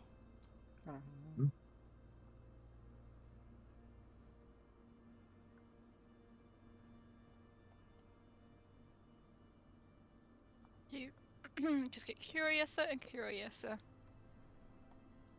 Do you think if you do carpentry more, that'll help with the brain thing? It's a reasonable assumption. Need to find some more wood. That last plank I had of yours was kind of the last thing I was carrying around. I think we'll start with Bobney and then pick some wood up on the way back. What is He must have some good wood around there somewhere. Who is Bobney? Bobney's the doctor. What a strange name for a doctor. It's just rude. A lot of different creatures work their hearts out to get known as a doctor. What does their initial first name matter? I mean, Bobney in itself is an unusual name. For Hence, who? not many I'm doctors fairly sure named there is a Bobney. bunch of different races where it would be perfectly normal. No. I mean, when we no, first I've, met him, he I've lived in never heard Kava's of another head. So. Bobney.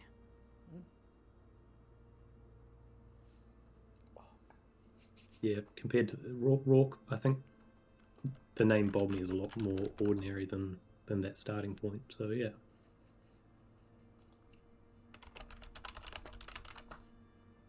Can I meet this Bobney? He sounds very interesting. I mean, I guess we've probably got room on the bus trip. Been, so if we can find someone to take us now, looks over at Merlin, who's probably still holding Laura's hand. Mm-hmm. I mean, I can.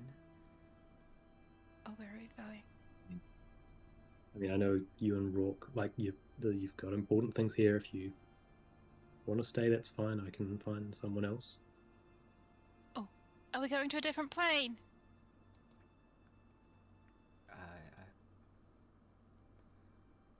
I can take you.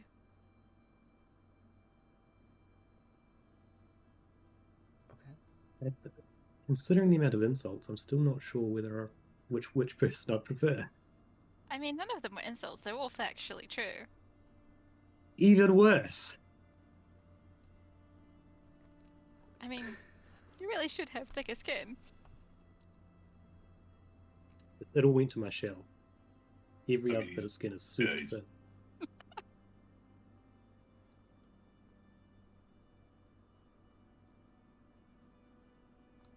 I can help. With the skin? Or... No, with the moving between planes. Okay, cool.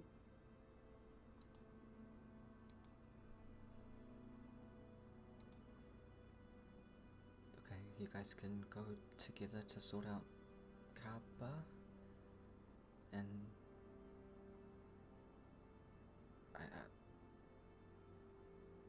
I don't really want to leave Amora, if I'm honest. Understandable. I was going to say same thing to Rourke. I probably, it's up to you. No, you've got important things here. So it's probably going to be just a quick in and out, but you know, Bobney. I mean, like, you're important too, though.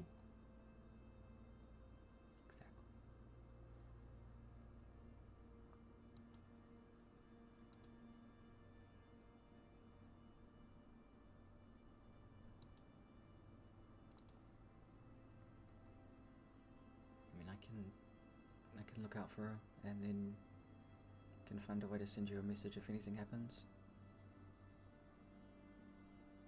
Yeah, I mean, like, one of us should definitely stay. I don't know. Yeah, like, you stay, and I can go with Kaba because she'd want one of us to go with Kaba too. Yeah. Oops.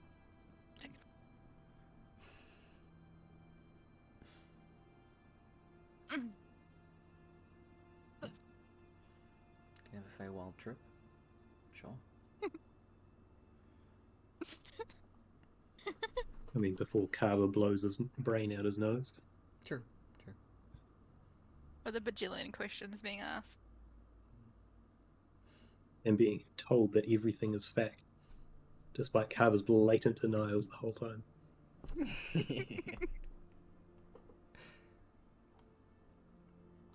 But y'all can definitely do that.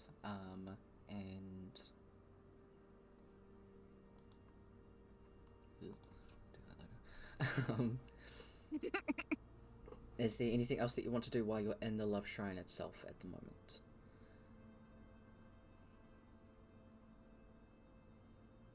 Yes, more so because this is Rourke's home. Is there anything that he wants to do? he'll probably just kind of walk around, like, see what kind of shape things are in, see where, like, make sure stuff is, like, put away where he remembered it. Absolutely. Check on the food stores.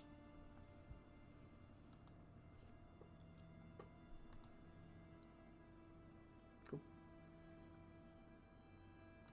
Everything's been well maintained. Everything's been well kept. When everything was cleaned up, Kaba took care of a lot of,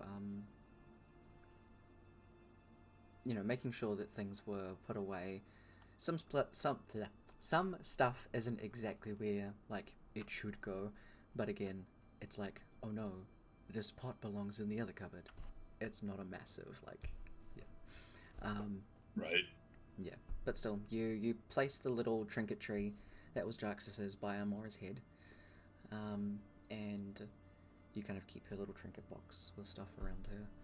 Everything else is maintained and kept well. The coyotes will keep up that maintenance for you. Leaf, who has been a part of druid circles and other religious factions, knows about the kind of upkeep that shrines need to have. So the chapel shrine part of the house is perfectly kept. And the coyotes tell you that they'll put all of the pews back in everything to how it was before once Amora's up, and they can have everything cleared for you guys when you come back.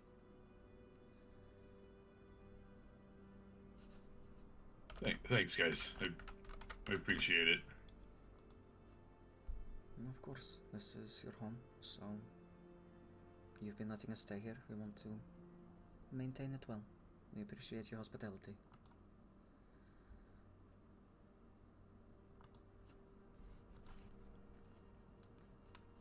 Good luck in the Feywild.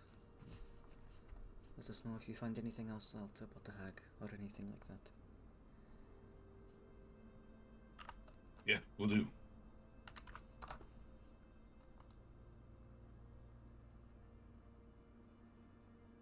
So, you guys come back together. And from there can bamf out into the Feywild. But we'll do that next session. I think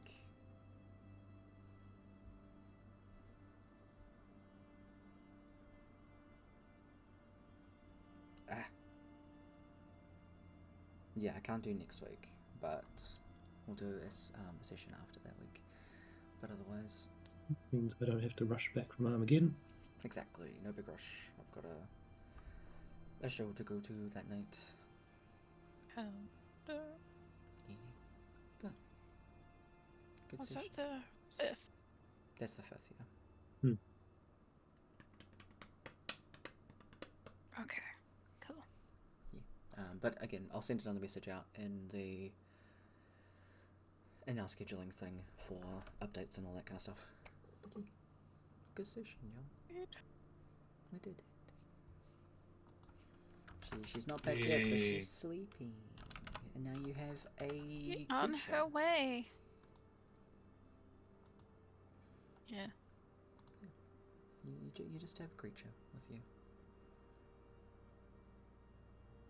That's going to be fun for the next session. Because you're going to get to the Feywild and be like, no. No. Yep. You're just going to be like, no. Oh no. Yep. That's it. You're like, It- this is not correct. Absolutely. I mean, if she What do you mean the if she Feywild? This is not decides the she Feywild. buggers off straight away, then I think Bobney should be able to send us back at least. Yeah. She's not like that.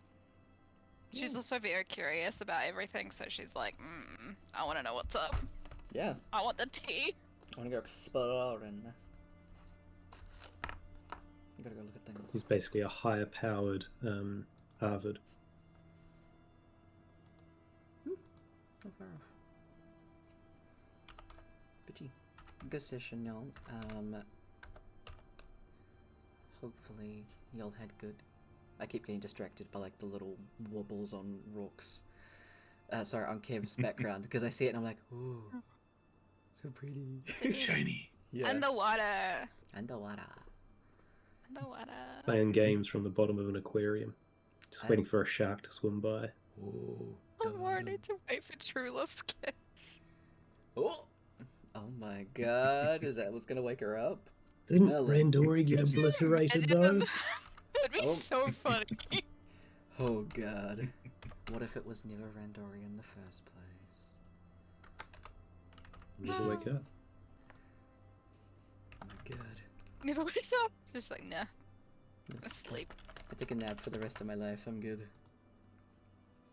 on the precipice of life and death constantly. Oh. Jeepers. Alright, y'all. Get out of here. Have a good. I'll catch you tomorrow, Kev. Yeah. I got birthday D&D. Kev's gonna run it.